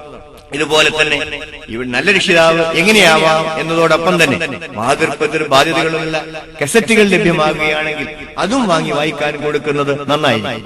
പക്ഷേ കുട്ടികളെ കുറച്ചുകൂടി ഉയർന്നതിന് ശേഷവും ഈ വിഷയങ്ങൾ പഠിപ്പിക്കാവുന്നതാണ്. വാസ്തവത്തിൽ രക്ഷിതാക്കള് മനസ്സിലാക്കിയിരിക്കേണ്ട കാര്യം, നമ്മുടെ കുട്ടി എങ്ങനെയായിത്തീരുന്നു എന്ന് അന്തിമമായി തീരുമാനിക്കുന്നത് രക്ഷിതാക്കൾ തന്നെയാണ് എന്ന ബോധം നമ്മളിലുണ്ടാവുകയും ഇനി എന്തൊക്കെ പെരുമാറ്റം എന്റെ ഭാഗത്ത് മാറ്റം വരുത്തേണ്ടതുണ്ടോ എന്ന് ചിന്തിക്കേണ്ടതായിട്ടുണ്ട്. ഇപ്പൊ കുറച്ച് കാര്യങ്ങൾ ഞാൻ നിങ്ങളോട് പറഞ്ഞു. പക്ഷെ ഇപ്പോഴുള്ള എന്റെ പെരുമാറ്റം എങ്ങനെയാണ്? ഇവിടെയാണ് കുട്ടികളെ പ്രചോദിപ്പിക്കാൻ നമ്മൾ അറിയേണ്ടത്. നമുക്ക് മക്കള് അതോടൊപ്പം തന്നെ എന്തിനാണ് എന്നുള്ളതിന് ഏറ്റവും വലിയൊരു മറുപടി നമ്മൾ പറയാവുന്നതാണ്, ഈ ലോകത്തും പരലോകത്തും ഉപകാരപ്പെടുന്ന മക്കളെന്നാണ് നമ്മൾ പറയാറ്. എന്റെ മകൻ പരലോകത്ത് ഉപകരിക്കുന്ന മകനാകണമെന്ന് കരുതിയത് കൊണ്ട് മാത്രം പരലോകത്ത് ഉപകരിക്കുന്ന മകനാകുമായില്ല, പരലോകത്ത് ഉപകരിക്കുന്ന മകളും ആവുകയില്ല. പരലോകത്ത് ഉപകരിക്കുന്നത് ആരൊക്കെയാണ്? ഹദീസിൽ വ്യക്തമായി പറഞ്ഞു, ഇദാ മാത്തൽ ഇൻസാനു ഇൻഖതഅ അമലു ഇല്ലാ മിൻ സലാസ് സദഖത്തുൻ ജാരിയത്തുൻ ഔ ഇൽമുൻ യുൻതഫഉ ബിഹി ഔ വലദുൻ സാലിഹുൻ യദ്ഉ ലഹു എന്നാണ് പറഞ്ഞിരിക്കുന്നത്. ഒരാളെങ്ങാനും മരിച്ചു കഴിഞ്ഞാൽ അയാളെ സർവ്വകാര്യങ്ങളും മുറിഞ്ഞുപോയി, മൂന്നെണ്ണം ഒഴികെ. ഒന്ന് ജാരിയായ സദഖ, വഖഫ് മുതലായവ. പക്ഷെ നമ്മളിൽ എത്ര പേര് പള്ളിക്ക് വേണ്ടി, മദ്രസയ്ക്ക് വേണ്ടി, മറ്റു കാര്യങ്ങൾക്ക് വേണ്ടി വഖഫ് ചെയ്തിട്ടുണ്ടോ, എനിക്കതുണ്ടോ എന്ന് പരിശോധിക്കൂ. അതുപോലെ തന്നെ ഉപകാരപ്പെടുന്ന ഇൽമ്, ആ ഇനവും എനിക്കുണ്ടോ എന്ന് ഓരോ രക്ഷിതാവും പരിശോധിക്കുന്നു. പിന്നെ എന്താണുള്ളത്? മൂന്നാമത് ഇവിടെ പറയുന്നത് എന്താണ്? ഇഫക്റ്റീവ് പാരന്റിന്റെ പ്രാധാന്യമാണ് ഇവിടെ സൂചിപ്പിക്കുന്നത്. ഒരു വലതുണ്ടായാൽ പോരാ, ഒരു കുട്ടിയുണ്ടായാൽ പോരാ, വലതുൻ സാലിഹുൻ, സാലിഹായ കുട്ടിയാവണം, നല്ല കുട്ടിയാവണം, ഇബാദത്ത് ചെയ്യുന്ന കുട്ടിയാവണം. പിന്നെയോ യദ്ഉ ലഹു, അവന് വേണ്ടി പ്രാർത്ഥിക്കുന്ന കുട്ടിയും ആവണം. അപ്പൊ രണ്ട് കണ്ടീഷനുള്ള കുട്ടി ഉണ്ടായെങ്കിലേ പരലോകത്ത് ഉപകരിക്കുകയുള്ളൂ എന്ന് മനസ്സിലാക്കും. മാതാപിതാക്കൾക്ക് വേണ്ടി പ്രാർത്ഥിക്കൽ എന്റെ ബാധ്യതയാണ് എന്ന ബോധമുള്ള കുട്ടി ഉണ്ടായി വളരണം. എഫക്റ്റീവ് പാരന്റിംഗിന്റെ ഭാഗമെന്ന നിലയ്ക്ക് കുട്ടിക്ക് ഇസ്ലാമിക വ്യക്തിത്വ വികസനം കൊടുക്കേണ്ടത് വളരെ ആവശ്യമാണ്. മാതൃപിതാവ് ബാധ്യതകൾ അവർ മനസ്സിലാക്കേണ്ടത് എങ്ങനെയാണ്? അവർക്കും പ്രത്യേകമായ പരിശീലനം ആവശ്യമായി. വായനയുടെ മാത്രം പോലുള്ള നേരിട്ടുള്ള ക്ലാസുകളും അവർക്ക് ആവശ്യമായി. അപ്പോൾ കുട്ടികളെ നല്ലവരാക്കി, മാതാപിതാക്കൾക്ക് പരലോകത്ത് ഉപകരിക്കുന്നവരാക്കി മാറണമെന്നുണ്ടെങ്കിൽ കുട്ടികളെ പരിശീലിപ്പിക്കുക എന്നതും ഇഫക്റ്റീവ് പാരന്റിംഗിന്റെ, നല്ല രക്ഷിതാവാകുന്നതിന്റെ ഭാഗമാണ് എന്ന വിവരവും നമുക്കുണ്ടാവണം എന്നാണ് ഞാൻ ഇവിടെ സൂചിപ്പിക്കുവാൻ ആഗ്രഹിക്കുന്നത്. അതോടൊപ്പം തന്നെ രക്ഷിതാക്കൾ കരുതിയിരിക്കേണ്ട കാര്യങ്ങൾ, നമ്മുടെ കുട്ടിയുടെ പഠനത്തിൽ മെച്ചപ്പെടണം, നമുക്ക് ഏറ്റവും നല്ല ആഗ്രഹമുള്ള കാര്യമാണ്. അവിടെ എന്തൊക്കെയാണ് നമ്മുടെ ഉത്തരവാദിത്വം? പഠനത്തിന്റെ കാര്യം പറയുമ്പോൾ പഠനത്തെ സ്വാധീനിക്കുന്ന മുഴുവൻ കാര്യങ്ങളെ കുറിച്ചും നമ്മൾ അറിയണം. പഠനത്തെ സ്വാധീനിക്കുന്ന ആരൊക്കെയാണ്? ഒന്ന്, കുട്ടി. 2, അധ്യാപകൻ. 3, രക്ഷിതാവ്. 4, മാനേജ്മെന്റ്. 5, സർക്കാർ. 6, സമുദായം. 7, സമൂഹം. ഈ 7 കൂട്ടരും വിദ്യാഭ്യാസത്തെ സ്വാധീനിക്കുന്നവരാണ്. ഇതിൽ ഏറ്റവും കൂടുതൽ വിദ്യാഭ്യാസത്തെ സ്വാധീനിക്കുന്നവർ രക്ഷിതാക്കൾ തന്നെയാണ്. പലപ്പോഴും രക്ഷിതാക്കൾ ഇത് മനസ്സിലാക്കിയിട്ടില്ല. തന്റെ കുട്ടിയെ ഏത് സ്കൂളിൽ ചേർക്കണമെന്ന് തീരുമാനിക്കുന്നത് ആരാണ്? രക്ഷിതാവാണ്, മറ്റാരുമല്ല.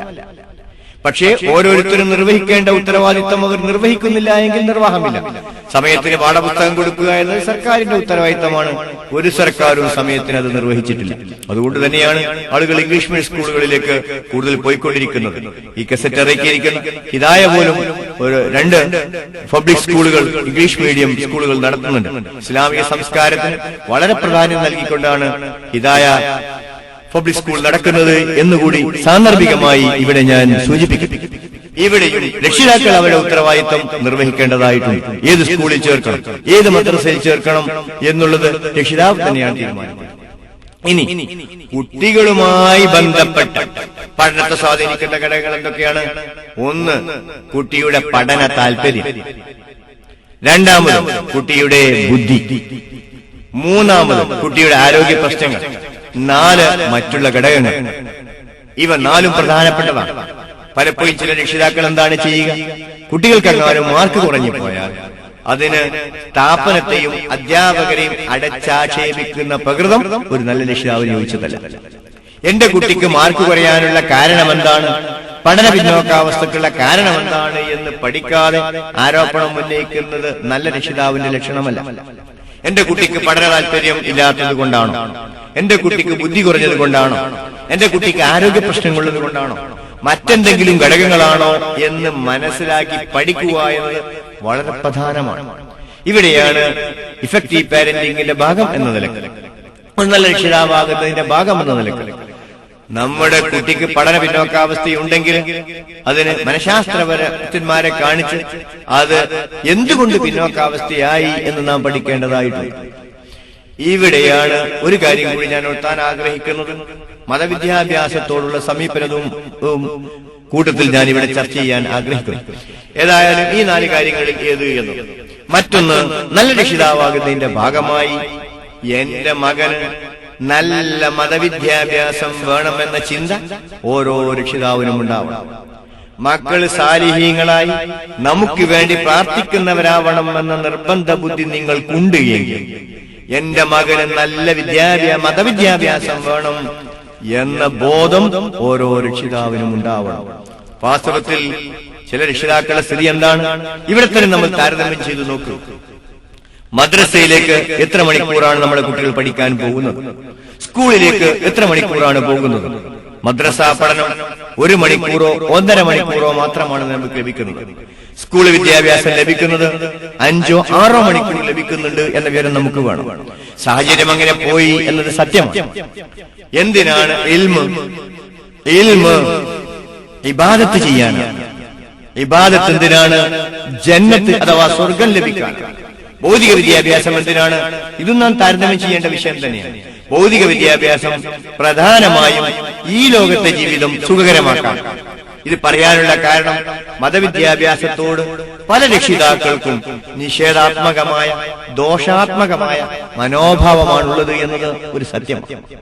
വാസ്തവത്തിൽ ഒരു ഇസ്ലാമിക് പാരന്റിംഗ് എന്ന നിലയ്ക്ക് മതവിദ്യാഭ്യാസത്തോടുള്ള നിങ്ങൾ ഓരോരുത്തരുടെയും സമീപനം എന്താണ് എന്ന് നിങ്ങൾ ആലോചിച്ചു നോക്കേണ്ടതായിട്ടുണ്ട്. വാസ്തവത്തിൽ കുട്ടികൾക്കും അതേ രീതിയിലുള്ള മതപഠനത്തോടും മദ്രസയോടും നിഷേധ മനോഭാവം വളർന്നു വരുന്നതിൽ രക്ഷിതാക്കൾക്ക് നല്ലൊരു പങ്കുണ്ട്. നിങ്ങൾ മനസ്സിലാക്കുക. കേരളത്തിൽ തന്നെ വിദ്യാഭ്യാസം നിങ്ങൾ നോക്കുക. സ്കൂൾ 10ാം ക്ലാസ്സിൽ എത്തിക്കഴിഞ്ഞാൽ പിന്നെ അവിടുന്ന് അങ്ങോട്ട് മദ്രസയിൽ പോയി കൂടാ എന്ന ചിന്താഗതി നിലനിൽക്കുന്നുണ്ട്. കാരണം എന്താണ്? SSLCക്ക് മാർക്ക് കുറഞ്ഞു പോകുമെന്നാണ് കാരണം. അപ്പം SSLCക്ക് മാർക്ക് കൂട്ടാൻ വേണ്ടി മദ്രസാ വിദ്യാഭ്യാസം നിർത്തുന്ന സംസ്കാരം ഒരു മുസൽമാന് ഒരിക്കലും തന്നെ യോജിച്ചതല്ല എന്ന് മനസ്സിലാക്കുക.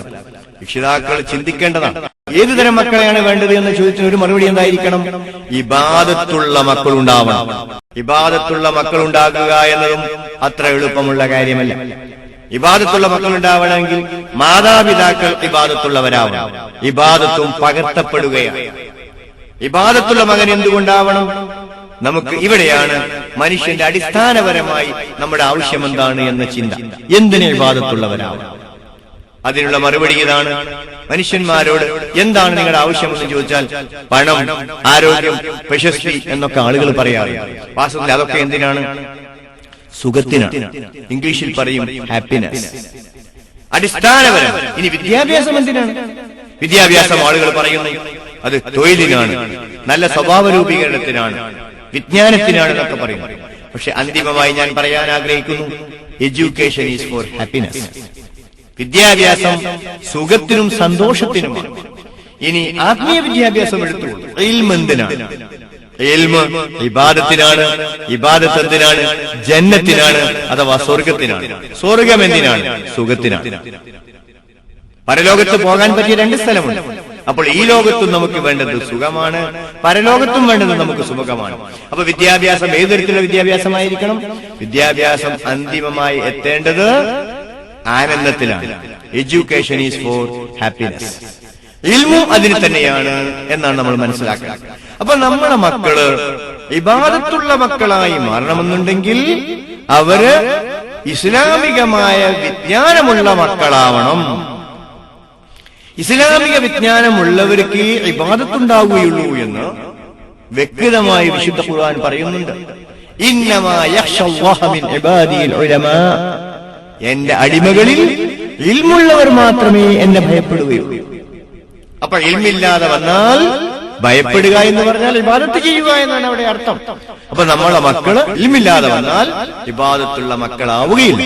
അതുകൊണ്ട് ഇഫക്റ്റീവ് പാരന്റിന്റെ വാദനക്ക് പറയുന്നു, മക്കള് ഞാൻ മരിച്ചാൽ എന്റെ ഖബറും പുറത്ത് വന്ന് പ്രാർത്ഥിക്കുന്ന മക്കൾ എനിക്കുണ്ടാകണമെന്ന നിർബന്ധ ബുദ്ധി നിങ്ങൾ ഓരോ രക്ഷിതാക്കൾക്കും ഉണ്ടാവണം. പക്ഷെ അങ്ങനെ ഒരു നിർബന്ധ ബുദ്ധി ഇപ്പോൾ എനിക്കുണ്ടോ എന്ന് നിങ്ങൾ ആലോചിക്കുക. ഇല്ലെങ്കിൽ അങ്ങനെ ഉണ്ടാവാം. ആ രീതിയിലാണോ എന്റെ മകൻ വളർന്നു വരുന്നത് എന്ന് നിങ്ങൾ ആലോചിക്കേണ്ടതായി. അപ്പോൾ നമുക്ക് ആവശ്യം എന്താണ്? ഇബാദത്തുള്ള മക്കളായി മാറണം. ഇബാദത്തുള്ള മക്കൾ നമുക്കുണ്ടാകണമെങ്കിൽ അവിടെ ഒരുപാട് കാര്യങ്ങൾ ശ്രദ്ധിക്കേണ്ടതായിട്ടുണ്ട്. എന്തൊക്കെയാണ് ശ്രദ്ധിക്കേണ്ടത്?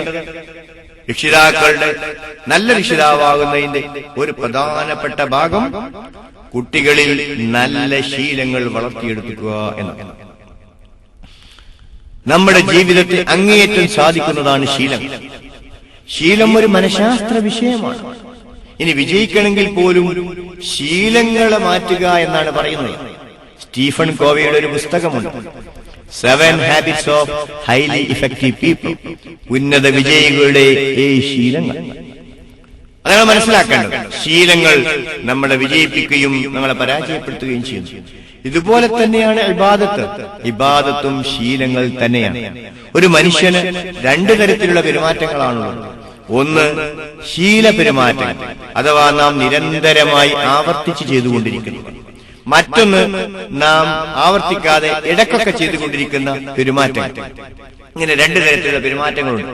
വാസ്തവത്തിൽ നമ്മുടെ 80% പെരുമാറ്റവും ശീലിച്ച പെരുമാറ്റങ്ങളാണ്. അതുകൊണ്ട് തന്നെ ചെറുപ്പത്തിലേ നമ്മുടെ മക്കൾക്ക് നമ്മൾ ഉണ്ടാക്കിയെടുക്കേണ്ട ഒരുപാട് ശീലങ്ങളുണ്ട്. ആ ശീലങ്ങള് ഉണ്ടാക്കുന്നതിൽ ഏറ്റവും വലിയ പങ്ക് വഹിക്കേണ്ടത് മാതാപിതാക്കളാണ്, പ്രത്യേകിച്ച് മാതാക്കളാണ്. ഉദാഹരണത്തിന് നമ്മൾ ഓരോ മുസ്ലിം വീട്ടിലും ഉണ്ടാവേണ്ട ഒരു ശീലം എന്താണ്? നേരത്തെ ഉറങ്ങി നേരത്തെ ഉണരുക എന്ന്. ഒരു മുസ്ലിം എപ്പോഴാണ് ഉണരേണ്ടത് എന്ന് ചോദിച്ചാൽ ഏറ്റവും ചുരുങ്ങിയത് സുബഹി അദായി നിസ്കരിക്കത്തക്ക വിധം ഒരു മുസ്ലിം എഴുന്നേൽക്കേണ്ടതാണ്. നമ്മുടെ കലണ്ടറുകളിൽ ഉദയം എന്ന് എഴുതി വെച്ചിരിക്കുന്നത് എന്താണ്? സുബഹി നിസ്കാരം ഖളാവുന്നത് അപ്പൊ ഉദയത്തോടു കൂടിയാണ്.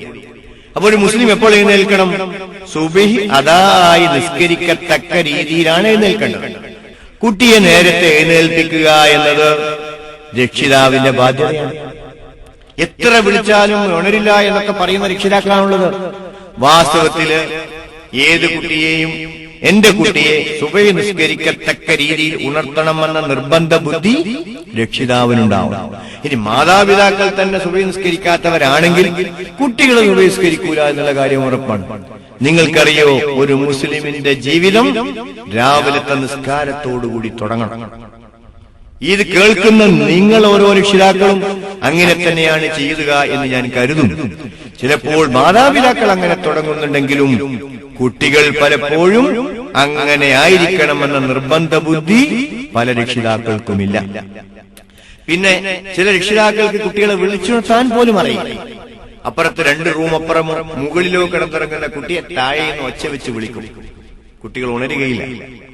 കുട്ടിയുടെ അടുത്ത് നിന്ന് ശരീരം സ്പർശിച്ച് 2 മിനിറ്റ് തൊട്ട് വേണം അവരെ വിളിച്ചുണർത്താൻ. ഉറക്കത്തിന്റെ ചെറിയൊരു മയക്കമുണ്ടാകും. അതിന് 1-2 മിനിറ്റ് എടുക്കും. ആ സമയം അവരെ നിന്ന് അവിടെ വിളിച്ചുണർത്തി നീ പോയി ഒതുകൊടുത്ത് നിസ്കരിക്ക് എന്ന് പറയാനുള്ള ബുദ്ധിയും തന്റെ ഇടവും അത് ആരുടെ ശീലമായി മാറണം? കുട്ടിക്ക് ആ ശീലമുണ്ടാക്കണമെങ്കിൽ ഇങ്ങനെ ചെയ്യുക എന്നത് രക്ഷിതാവിന്റെ ശീലമായി മാറുകയും വേണം. ഇവിടെ നമ്മൾ കുട്ടിയുടെ ശീലത്തെ പറ്റി മാത്രമാണ് പരാമർശിക്കുന്നത്. കുട്ടിയിൽ ഇത്തരം ശീലം വളർത്തുക എന്ന ശീലം മാതാവിനും പിതാവിനും ഉണ്ടാകണം. അതും പ്രധാനപ്പെട്ടത് തന്നെയാണ്. അങ്ങനെ അതിനുശേഷം രാവിലെ കുട്ടികളോട് എന്നും ഖുർആൻ ഓതിക്കുന്ന മക്കളായി മാറണം. ഖുർആൻ ഓതുക എന്നത് കുട്ടിയുടെ ശീലമായി മാറണം. അത് കഴിഞ്ഞാൽ പിന്നെ എന്താണ് വേണ്ടത്? കുട്ടി പഠിക്കാനുള്ളത് പഠിക്കട്ടെ. ഇങ്ങനെ കുട്ടിക്കും ഒരു ചിട്ട വേണം. അവിടെ നേരത്തെ ഉറക്കി നേരത്തെ ഉണർത്തുക. നേരത്തെ ഉണരണം എന്നുണ്ടെങ്കിൽ നേരത്തെ ഉറങ്ങുക എന്നത് പ്രധാനമാണ്. പക്ഷേ നേരത്തെ ഉറങ്ങുക എന്നത് കുട്ടിയുടെ ശീലം മാത്രമായാൽ പോരാ, മാതാപിതാക്കളുടെ ശീലവുമായി മാറണം. ഈ കേൾക്കുന്ന നിങ്ങൾ ഓരോരുത്തരും എത്ര മണിക്കാണ് ഉറങ്ങാറുള്ളത് എന്ന് ആലോചിക്കുന്നു. എന്റെ കണക്കുപ്രകാരം ഏറ്റവും ചുരുങ്ങിയത് ഒരു 10 മണിക്കെങ്കിലും ഓരോ മുസ്ലിമും ഉറങ്ങിയിരിക്കണം. അല്ലാതിരുന്നാൽ ചുരുങ്ങിയത് 7 മണിക്കൂർ ഉറക്കം കിട്ടണമെങ്കിൽ അത് വേണ്ടി വരും. പക്ഷേ എന്റെ ഈ സംസാരം കേൾക്കുന്ന നിങ്ങൾ ഓരോരുത്തരും ആലോചിക്കുക, നിങ്ങൾ ഓരോരുത്തരും എത്ര മണിക്കാണ് കിടന്നുറങ്ങാറുള്ളത്? നേരം വൈകി ഉറങ്ങിയാൽ നേരം വൈകി മാത്രമേ ഉണരാൻ കഴിയുകയുള്ളൂ. അതുകൊണ്ട് കുട്ടികൾക്ക് ആ ശീലം ഉണ്ടാകണമെന്ന് ആഗ്രഹിക്കുന്ന രക്ഷിതാക്കൾ ആദ്യം നേരത്തെ ഉറങ്ങി നേരത്തെ ഉണരുക എന്ന സംവിധാനത്തെപ്പറ്റി ചിന്തിക്കേണ്ടിയിരിക്കുന്നു എന്നാണ് ഞാൻ പറയുന്നത്. അതാണ് ഇഫക്റ്റീവ് പാരന്റിംഗ്. പഠിക്കണം. അവൻ ഉണരില്ല എന്ന് പറയും. അവൻ എന്തുകൊണ്ടാണ് ഉണരാത്തത്? പിന്നെ ഉണരുന്നില്ല എങ്കിൽ ഓരോ കുട്ടിക്കും ഒരു അലാം വാങ്ങി കൊടുക്കാവുന്നതാണ്. അലാം വെച്ചിട്ട് ആ അലാം മുട്ടുന്ന സമയത്ത് ആ കുട്ടി ഉണരുക എന്ന അവന്റെ ശീലമാക്കി. പിന്നെ ഒരു കാര്യം മനസ്സിലാക്കേണ്ടത്, ഉണരുന്നതിന്റെ ഒരു മനഃശാസ്ത്രം. പലപ്പോഴും നാം ഉറങ്ങുമ്പോൾ ഉണരുമ്പോൾ ഉണരട്ടെ എന്ന് കരുതിയാണ് ഉറങ്ങുന്നത്. ആ ഉറക്കമുണ്ടായാൽ ഉണരുകയും അതേ സ്ഥാനത്ത് ഉറങ്ങുന്ന സമയത്ത് എനിക്ക് ഇത്ര മണിക്ക് ഉണരണമെന്ന നിർബന്ധ ബുദ്ധി മനസ്സിൽ വെച്ച് ഉറങ്ങി നോക്കുന്നു, എഴുന്നേൽക്കുന്നതാണ്. ഇതിന് ഏറ്റവും വലിയ ഉദാഹരണം ഞാൻ നിങ്ങൾക്ക് പറഞ്ഞു തരാം. നമ്മളെ കുട്ടികൾ ചിലപ്പോൾ ടൂറിന് പോകാറുണ്ട്, സ്കൂളിൽ നിന്ന് കൊണ്ടുപോകാറുണ്ട്. അന്ന് നിങ്ങൾ നോക്കുക, കുട്ടി ആരും വിളിച്ചോട്ടാതെ തന്നെ സ്വയം ഉണരുന്നതായി കാണും. അതെന്തുകൊണ്ടാണത്?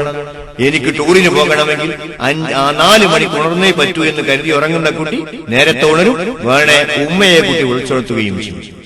ഈ ഒരു ബോധത്തോടുകൂടി കുട്ടിയെ ഉറക്കും. ഒരു അലാം ക്ലോക്ക് കുട്ടിക്ക് വാങ്ങിക്കൊടുക്കുക തന്നെ വേണം. ഇതുപോലെ തന്നെ ഇഫക്റ്റീവ് പാരന്റിംഗിന്റെ ഭാഗമായി വീട്ടിലുള്ള ഓരോരുത്തർക്കും ഓരോ ഖുർആൻ ഉണ്ടായിരിക്കും. എല്ലാവർക്കും പൊതുവെ ഖുർആൻ ഉണ്ടായാൽ പോലെ ഒരു മുസ്ഹഫ് ഓരോ കുട്ടിക്കും ഉണ്ടാവും. ആ കുട്ടിയുടെ മുസ്ഹഫിനോടുള്ള കടമ ആ കുട്ടി സ്വയം നിർവഹിക്കണം.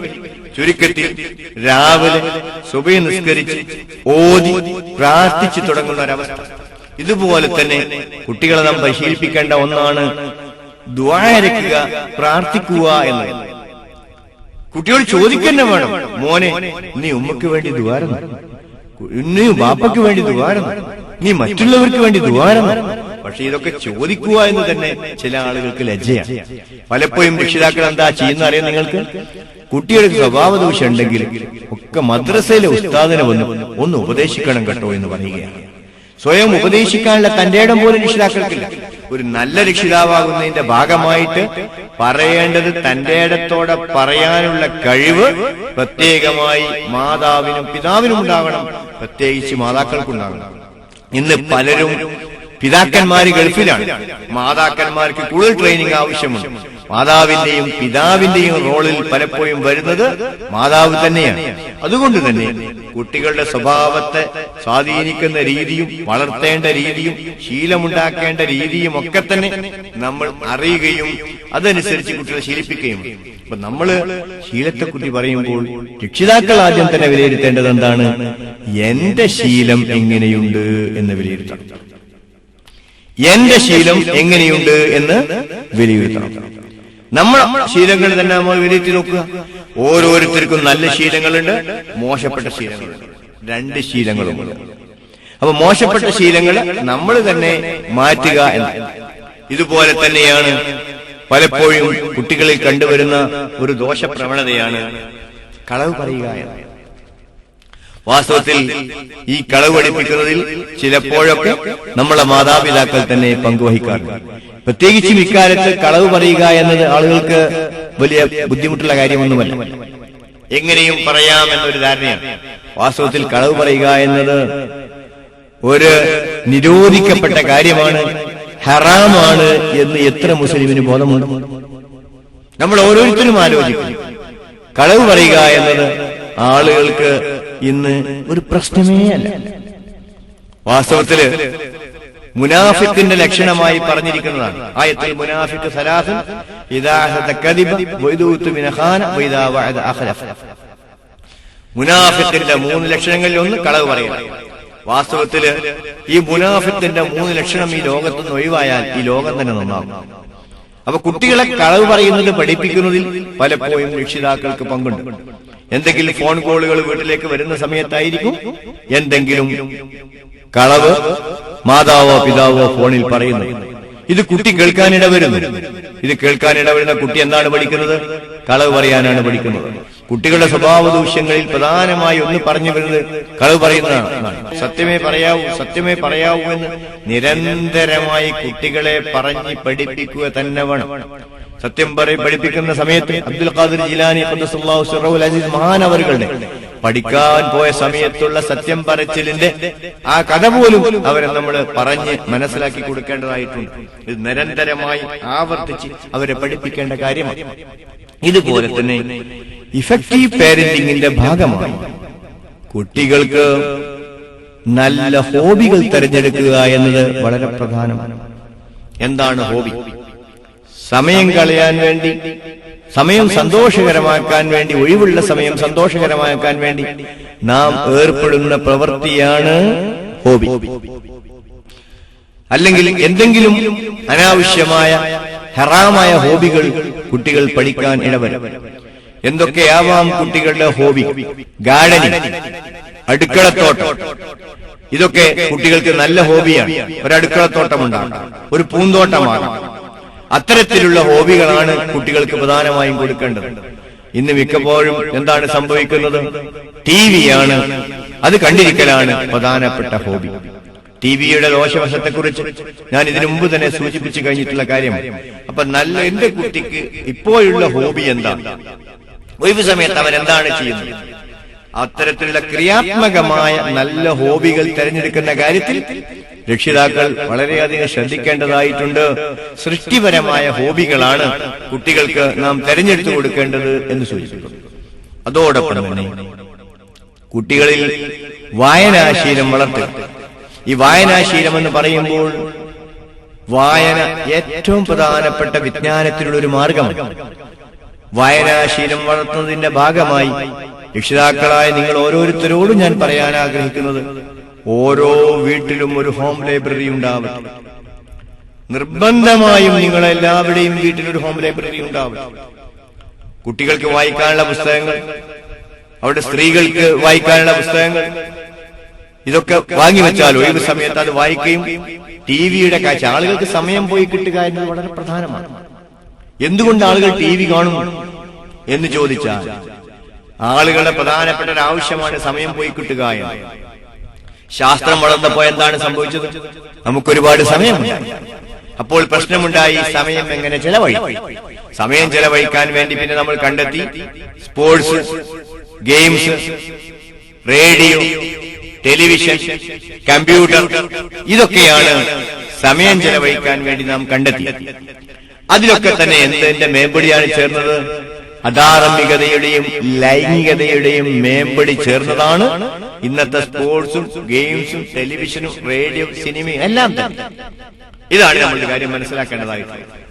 അപ്പോൾ ഞാൻ പറഞ്ഞു വന്നത്, ഓരോ വീട്ടിലും ഒരു ഹോം ലൈബ്രറി, അവിടെ ബാലസാഹിത്യം, കുട്ടികൾക്ക് വായിക്കാൻ പറ്റിയ പുസ്തകങ്ങൾ ധാരാളം ഉണ്ടായിരിക്കണം. കുട്ടികൾക്ക് ബാലമാസികകൾ വാങ്ങിക്കൊടുക്കുന്നത് വളരെ നല്ലതാണ്. ദിനപത്രങ്ങളിൽ ധാരാളമായിട്ട് കുട്ടികൾക്ക് തന്നെ ഇപ്പോൾ പങ്ക്തി തുടങ്ങിയിട്ടുണ്ട്. മിക്കവാറും എല്ലാ പത്രങ്ങളും നല്ല മാസികകൾ കുട്ടികൾക്ക് വാങ്ങിക്കൊടുക്കുക എന്നത് വളരെ പ്രധാനമാണ്. ഈ വായന കൊണ്ടുള്ള ഗുണം തയ്ച്ചാല്, ഒന്ന്, കുട്ടികളെ വിജ്ഞാനം വർദ്ധിക്കുന്നതോടൊപ്പം ഭാഷയിൽ അത്ഭുതകരമായ വികസനമുണ്ടാകും. ഇത് പലപ്പോഴും നാം മനസ്സിലാക്കാത്ത, അതേ സ്ഥാനത്ത് ഉപകാരപ്പെടുന്ന കുട്ടികൾക്ക് ആവശ്യമായ പുസ്തകങ്ങൾ നാം സെലക്ട് ചെയ്ത് കൊടുക്കണം. കുട്ടികൾ വളർന്നതനുസരിച്ച് എന്തെങ്കിലും വായിച്ചോട്ടെ എന്ന് കരുതുന്നത് തെറ്റാണ്. അപ്പോൾ ഞാൻ ഉണർത്തി വന്നത് വായനാശീലം അതോടൊപ്പം തന്നെ കുട്ടിക്ക് ഉണ്ടാക്കണം എന്ന് പറഞ്ഞാൽ പോരാ, എന്റെ സംസാരം കേട്ടുകൊണ്ടിരിക്കുന്ന നിങ്ങൾക്ക് വായനാശീലമുണ്ടോ എന്ന് പരിശോധിച്ചു. ഭൂരിഭാഗം രക്ഷിതാക്കൾക്കും ഇന്ന് വായനാശീലമില്ല. വായന എന്തിനാണ്? വായനയിലൂടെ വിജ്ഞാനം അത്ഭുതകരമായി വർദ്ധിപ്പിക്കാം, അത്ഭുതകരമായി വർദ്ധിപ്പിക്കാം. പക്ഷെ എത്ര പേർക്ക് ഇതറിയാം? എനിക്ക് വായിക്കാൻ കഴിയുന്നില്ല എന്ന പരാതിയാണ് നിങ്ങൾക്ക്. ഇവിടെ നിങ്ങളുടെ ശീലം, നിങ്ങൾക്ക് വായിക്കാതിരിക്കുക എന്ന ശീലത്തിൽ നിന്ന് വായിക്കുക എന്ന ശീലത്തിലേക്ക് നാം വരണം. കമ്പ്യൂട്ടർ മിക്കവാറും വീട്ടിലൊക്കെ എത്തിയിരുന്നു. പക്ഷേ കമ്പ്യൂട്ടറിൽ കുട്ടികളെ അഡിക്റ്റ് ആയി വരുന്നു എന്നുള്ളതാണ് കമ്പ്യൂട്ടറിൽ കണ്ടുവരുന്ന ഒരു പ്രത്യേകത. പഠിക്കേണ്ട സമയം പലപ്പോഴും കുട്ടികള് കമ്പ്യൂട്ടറിന് മുന്നിൽ ഇരുന്നു പോകുന്നു എന്നത് ഏറ്റവും വലിയൊരു പ്രശ്നമാണ്. അവിടെയും നിങ്ങൾ നിയന്ത്രണം ഏർപ്പെടുത്തേണ്ടതായിട്ടുണ്ട്. ഏത് കാര്യം നടപ്പിലാക്കണമെങ്കിലും ചെയ്യേണ്ട ചില കാര്യങ്ങൾ വിവരം കിട്ടിയത് കൊണ്ട് മാത്രം നടപ്പിലാക്കണം. ഉദാഹരണം ഞാൻ പറഞ്ഞു, ഹോം ലൈബ്രറിയുമാണ്. പക്ഷേ നിങ്ങൾ ഹോം ലൈബ്രറി ഉണ്ടാക്കുമോ? അവിടെയാണ് പ്രശ്നം. ഇവിടെ ഏത് കാര്യവും നടപ്പിലാക്കുന്നതിന്റെ ഒരു 5 ഘട്ടങ്ങളെ കുറിച്ച് ഞാനൊന്ന് പരാമർശിക്കും. ആദ്യത്തെ ഘട്ടം നമ്മളെ വിവരമില്ലാ ഘട്ടമാണ്. ഒരു കാര്യം ഒരാൾക്ക് വിവരമില്ല എങ്കിൽ അയാളത് ചെയ്യില്ല എന്ന കാര്യം ഉറപ്പാണ്. അപ്പോൾ വിവരമില്ല ഘട്ടം ഒന്നാമത്. രണ്ടാമത്തേത് വിവരഘട്ടം, ഇൻഫർമേഷൻ സ്റ്റേജ്. വിവരം കിട്ടി നമുക്ക്, പക്ഷേ വിവരം കിട്ടി എന്നതുകൊണ്ടും കാര്യങ്ങൾ ചെയ്തുകൊള്ളണമെന്നില്ല.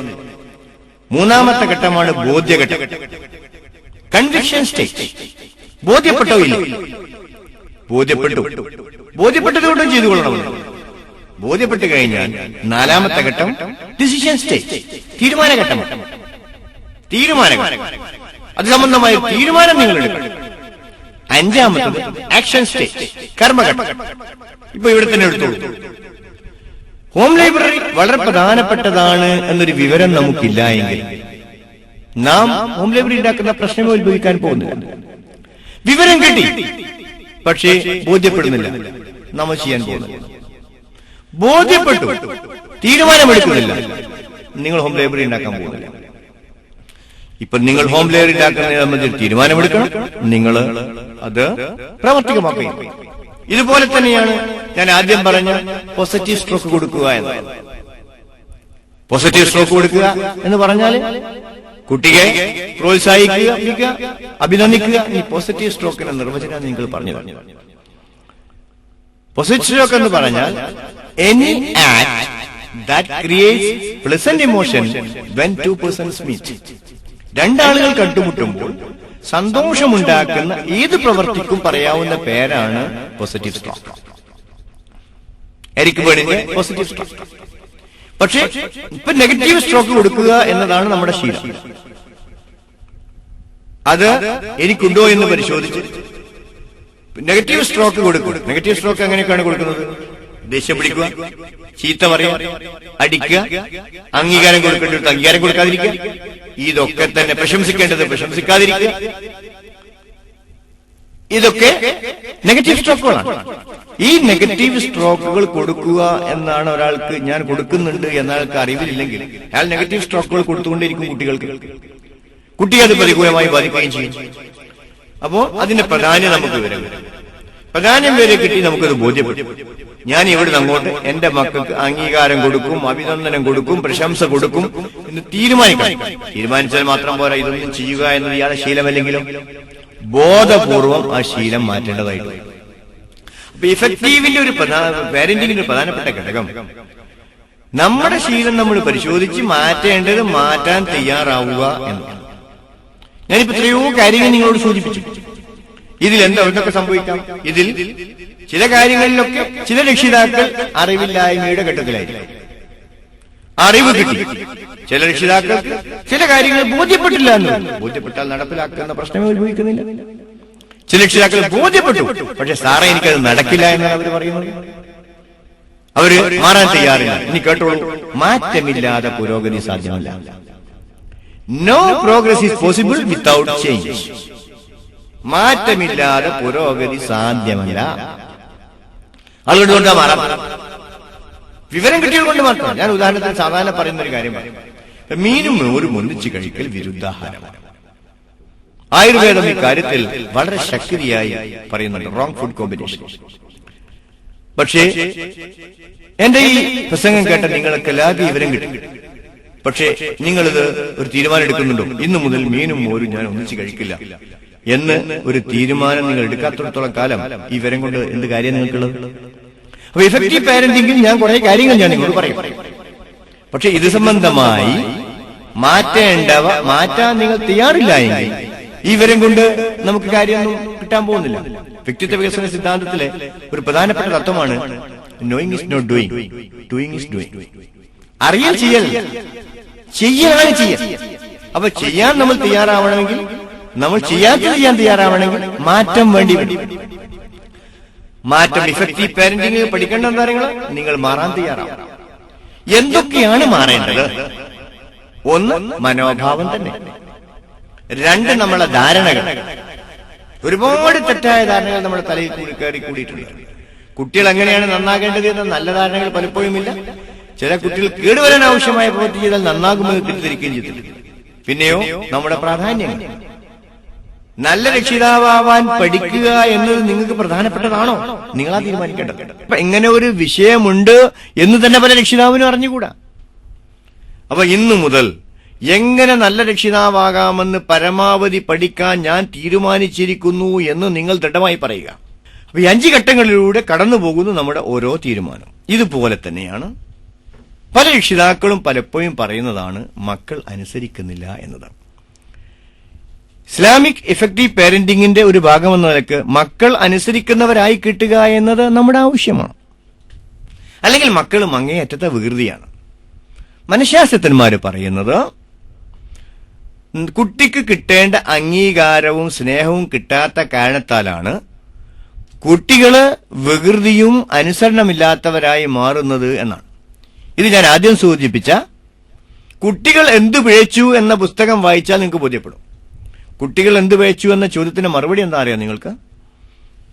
പിഴച്ചത് രക്ഷിതാക്കളും അധ്യാപകരുമാണ്. ഇക്കൂട്ടത്തിൽ ഞാൻ മറ്റൊരു തെറ്റിദ്ധാരണ കൂടെ തിരുത്തട്ടെ. അധ്യാപകർ എന്നോട് ക്ഷമിക്കുക.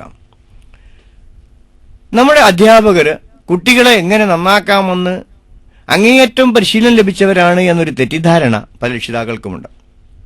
10 മാസത്തെ BEd ഇതൊക്കെ അത്ര വിശദമായൊന്നും പഠിക്കുന്നില്ല എന്ന് നിങ്ങൾ അറിയുന്നത് നന്നായിരിക്കും. ഒരുപാട് കാര്യങ്ങൾ നമ്മുടെ TTCയും BEdും ഒക്കെ ഉള്ള അധ്യാപകർ പഠിക്കേണ്ടതാണ്. പ്രത്യേകിച്ച് transaction analysis, NLP, counselling, child psychology, ഇതൊക്കെ വളരെ വിപുലമായി നമ്മുടെ BEdന്റെയും TTCയുടെയും പ്രീ പ്രൈമറി ടീച്ചേഴ്സ് ട്രെയിനിങ്ങിൽ ഉൾപ്പെടുത്തേണ്ടതാണ്. BEdന്റെയും TTCയുടെയും ഒരു പേപ്പറെങ്കിലും, ഒരു വിഷയമെങ്കിലും എങ്ങനെ നല്ല രക്ഷിതാവാകണം എന്നതായിരിക്കണം. എന്നിട്ട് എങ്ങനെ നല്ല രക്ഷിതാവാകണമെന്ന ക്ലാസ് എടുക്കാനുള്ള കഴിവ് ഓരോ അധ്യാപകനും ഉണ്ടാവുക എന്നതും ഇഫക്റ്റീവ് പാരന്റിങ്ങിന്റെ ഒരു ഭാഗമായിട്ട് ഞാൻ ഇവിടെ പറയാൻ ആഗ്രഹിക്കുന്നു. അപ്പോൾ മക്കൾ വികൃതിയായി പോകുന്നെങ്കിൽ അതിന്റെ കാരണം എന്താ അറിയാം നിങ്ങൾക്ക്? അതിന്റെ പ്രധാനപ്പെട്ട ഒരു കാരണം കുട്ടിക്ക് അൺകണ്ടീഷണൽ ലവ്, അവന് സ്നേഹവും അംഗീകാരവും ലഭിച്ചില്ല എന്നതാണ്. അംഗീകാരം, കുട്ടികൾക്ക് അംഗീകാരം കിട്ടുക എന്ന് വളരെ പ്രധാനമാണ്. അങ്ങനത്തെ കുട്ടികളെ നിങ്ങൾക്ക് നന്നാക്കണമെന്നുണ്ടെങ്കിൽ കുട്ടിയോട് നിങ്ങൾ ശരീരസ്പർശനം കൂട്ടുക.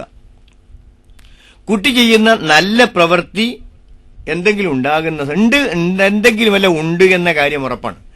ഞാൻ പലപ്പോഴും പറയാറുണ്ട്, കള്ളന് പോലും നല്ല ചിന്തയുണ്ട്. ഒരു കള്ളനോട് ചോദിച്ചു, നിങ്ങൾ എന്തിനാണ് മോഷ്ടിക്കാൻ പോകുന്നത്? ഞാൻ കുട്ടികളെ പോറ്റാൻ വേണ്ടിയാണെന്നാ പറഞ്ഞത്. മോഷ്ടിക്കുക എന്നത് തെറ്റാണെങ്കിലും കുട്ടികളെ പോറ്റുക എന്ന കള്ളന്റെ ചിന്താഗതി നല്ലതല്ലേ? അപ്പൊ ആരിലും നല്ല പെരുമാറ്റവും ചിന്താഗതിയും ഉണ്ട്. നമ്മുടെ കുട്ടി എന്തെങ്കിലും ചെറിയ നല്ല കാര്യം ചെയ്യുമ്പോഴും നന്നായിട്ടുണ്ട്, അതിനെ അഭിനന്ദിക്കുക. ഇത് നമ്മൾ ചെയ്യേണ്ടതാണ്. അങ്ങനെ ചെയ്യുമ്പോൾ അംഗീകാരവും സ്നേഹം കൊടുക്കുമ്പോൾ കുട്ടികളുടെ സ്വഭാവം അത്ഭുതകരമായി മാറുന്നതാണ്. അത്ഭുതകരമായി മാറും. ദേഷ്യം പിടിച്ചിട്ടും ചീത്തറിഞ്ഞിട്ടും തച്ചിട്ടും കുട്ടികളുടെ സ്വഭാവം മാറ്റാൻ കഴിയില്ല. സ്നേഹത്തോടെ ആവർത്തിച്ച് പറയുക. സ്നേഹത്തോടെ ആവർത്തിച്ച് പറയണമെങ്കിൽ എന്ത് വേണ്ടി വരും? ക്ഷമ വേണ്ടി വരും. ക്ഷമയ്ക്ക് ഞാൻ പറയുന്നൊരു നിർവചനമുണ്ട്. അതെന്താണ് നിങ്ങൾക്ക്? മറ്റുള്ളവരെ ഉപദേശിക്കാൻ വളരെ സൗകര്യമുള്ളതും സ്വയം നടപ്പിലാക്കാൻ വളരെ പ്രയാസമുള്ളതും അതാണ് ക്ഷമ. അപ്പം ക്ഷമയുണ്ടെങ്കിൽ ആവർത്തിച്ച് ഒരു കുട്ടി ഒരു മോശം പെരുമാറിയാൽ ആ പെരുമാറ്റത്തിന്റെ ദോഷവശങ്ങളും അത് മാറ്റിയാൽ അവന് കിട്ടാവുന്ന ഗുണങ്ങളും അവനെ ബോധ്യപ്പെടുത്തുക എന്നതാണ് ഏറ്റവും പ്രധാനപ്പെട്ടത്. അത് നിങ്ങൾ മനസ്സിലാക്കേണ്ടത്. അതിന് കൗൺസിലിംഗിന്റെ സിദ്ധാന്തങ്ങൾ ഓരോ രക്ഷിതാവും പഠിക്കണം. ഇഫക്റ്റീവ് പാരന്റിംഗിൽ പഠിക്കാനുള്ള മറ്റൊന്നതാണ് എങ്ങനെ ഒരു കൗൺസിലർ ആവണം. കൗൺസിലിംഗ് വളരെ പ്രധാനമാണ്. ഒരു പ്രധാന മനഃശാസ്ത്ര ശാഖയാണ്. ഞാൻ പലപ്പോഴും പറയാറുണ്ട്, നമ്മുടെ അധ്യാപകർക്ക് ഉണ്ടായിരിക്കേണ്ട different roles. Teacher as an educator, teacher as a motivator, teacher as a counsellor, teacher as a model, teacher as a mentor, teacher as a disciplinarian, teacher as a learner എന്ന മാതിരി രക്ഷിതാവിനും ഒരുപാട് റോളുകളുണ്ട്. എന്താണ്? Parent as an educator, parent as a motivator, parent as a counsellor, parent as a disciplinarian, parent as a learner, parent as a model, parent as a philosopher. ഇതൊക്കെ രക്ഷിതാക്കളായ നിങ്ങൾക്കുള്ള റോളുകളാണ്, നിങ്ങൾ ചെയ്തു തീർക്കേണ്ട കർത്തവ്യങ്ങളാണ്. പക്ഷേ ഇതൊക്കെ ആവണം എന്ന അറിവ് നമ്മൾ എത്ര ആളുകൾക്കുണ്ട്? ഇനി അറിഞ്ഞാൽ തന്നെ ആ അറിവ് എനിക്ക് ഉണ്ടാക്കണ്ടേ? കൗൺസിലർ എങ്ങനെയാവണം, എങ്ങനെ മോട്ടിവേറ്റ് ചെയ്യണം എന്ന് നമ്മൾ പഠിക്കണ്ടേ? ഒരു മുസ്ലിം പാരന്റായി ഇസ്ലാമിക ശീലവും ഇബാദത്തുമുള്ള മക്കളായി മാറ്റാൻ ഒരുപാട് കാര്യങ്ങൾ നമ്മൾ പഠിക്കാനുണ്ട് എന്ന വിവരം നിങ്ങൾക്കുണ്ടാവട്ടെ. അതിനൊരു തീരുമാനം നിങ്ങൾ എടുക്കുക. ഞാനൊരു എഫക്റ്റീവ് പാരന്റ് ആവാൻ ആവശ്യമായ പഠനത്തിനും പരിശീലനത്തിനും തയ്യാറാണ് എന്നൊരു തീരുമാനം നിങ്ങൾ എടുക്കുക. അത് നിങ്ങൾ എടുത്തു കഴിഞ്ഞ് അതിന് നിങ്ങൾ സമയം കണ്ടെത്തുകയും പഠിക്കേണ്ട ക്രമത്തിൽ പഠിക്കാൻ തയ്യാറാവുകയും ചെയ്യും. ഇതുപോലെ തന്നെ നമ്മളെ മുസ്ലിങ്ങളായ നമ്മളെ മക്കളിൽ ഉണ്ടാക്കേണ്ട ഏറ്റവും വലിയൊരു ബോധം കാര്യങ്ങൾ മുസ്ലിമായതിലുള്ള അഭിമാനബോധമാണ് ഉണ്ടാക്കേണ്ടത്. ഇസ്ലാമിലെ ഒന്നാമത്തെ ഖലീഫ അബൂബക്കർ സിദ്ദീഖ് റളിയല്ലാഹു അൻഹു പറഞ്ഞത് എന്താണ്? നഹ്നു ഖൗമുൻ അഅസ്സന അല്ലാഹു ബിൽ ഇസ്ലാം. ഇസ്ലാം കൊണ്ട് അല്ലാഹു തആല ഇസ്സത്തും പ്രതാപം നൽകിയവരാണ്. ഇന്ന് മുസ്ലിങ്ങളിൽ കാണുന്ന ഏറ്റവും വലിയൊരു പ്രശ്നം താരങ്ങൾ ഒരു തരം അപകർഷതാബോധം, നമ്മൾ 2ാം നമ്പറാണ്, മോശക്കാരനാണ് എന്ന് മീഡിയയും മറ്റു ചില സമുദായക്കാരും വളരെ ബോധം ഉണ്ടാക്കി തീർക്കുകയും മുസ്ലിങ്ങളായ പലരും നമ്മളത് ഉൾക്കൊള്ളുകയും ചെയ്തിരിക്കുന്നു. പിന്നോക്കാണ് എന്ന് പറഞ്ഞുകൊണ്ടേയിരിക്കുകയാണ്. വാസ്തവത്തിൽ സന്തോഷത്തിന്റെയും ഉന്മേഷത്തിന്റെയും പരലോകത്തെ സ്വർഗത്തിന്റെയും കാര്യത്തിൽ മുസ്ലിം തന്നെയാണ് മുന്നോക്കക്കാരൻ. പക്ഷേ പിന്നോക്കമാണ് എന്ന് പറഞ്ഞ അപകർഷതാബോധമാണ്. ഇന്ന അക്രമക്കും ഇൻദല്ലാഹി അത്ഖാക്കും, നിങ്ങളിൽ ഏറ്റവും തഖ്വയുള്ളവനാരോ അവനാണ് അള്ളാഹുവിന്റെ അടുത്ത് ഏറ്റവും ഉത്തമൻ എന്നാ പറഞ്ഞിരിക്കുന്നത്. നമ്മുടെ കാര്യമാണ് ബോധ്യപ്പെടുത്തി കൊടുക്കേണ്ടത്. ലോകത്തുള്ള മുഴുവൻ ജനങ്ങളെയും അള്ളാഹു തആല 2ആക്കി തരംതിരിച്ചു. ഖൈറുൽ ബരിയ ഉത്തമജനം, ഷർറുൽ ബരിയ നികൃഷ്ടജനം. ആ ഉത്തമ നമ്മളെ മുസ്ലിമാണ്. ഒരു രക്ഷിതാവ് മക്കളോട് നിരന്തരമായി ആവർത്തിച്ച് പറഞ്ഞു കൊടുക്കണം, മക്കളെ നമ്മൾ മുസ്ലിമാണ്, സ്വർഗത്തിലേക്ക് പോവാനുള്ളവരാണ്, ഉത്തമ സമുദായമാണ്. വിശുദ്ധ ഖുർആനിൽ ഖൈറുൽ ബരിയ എന്ന് പറയും.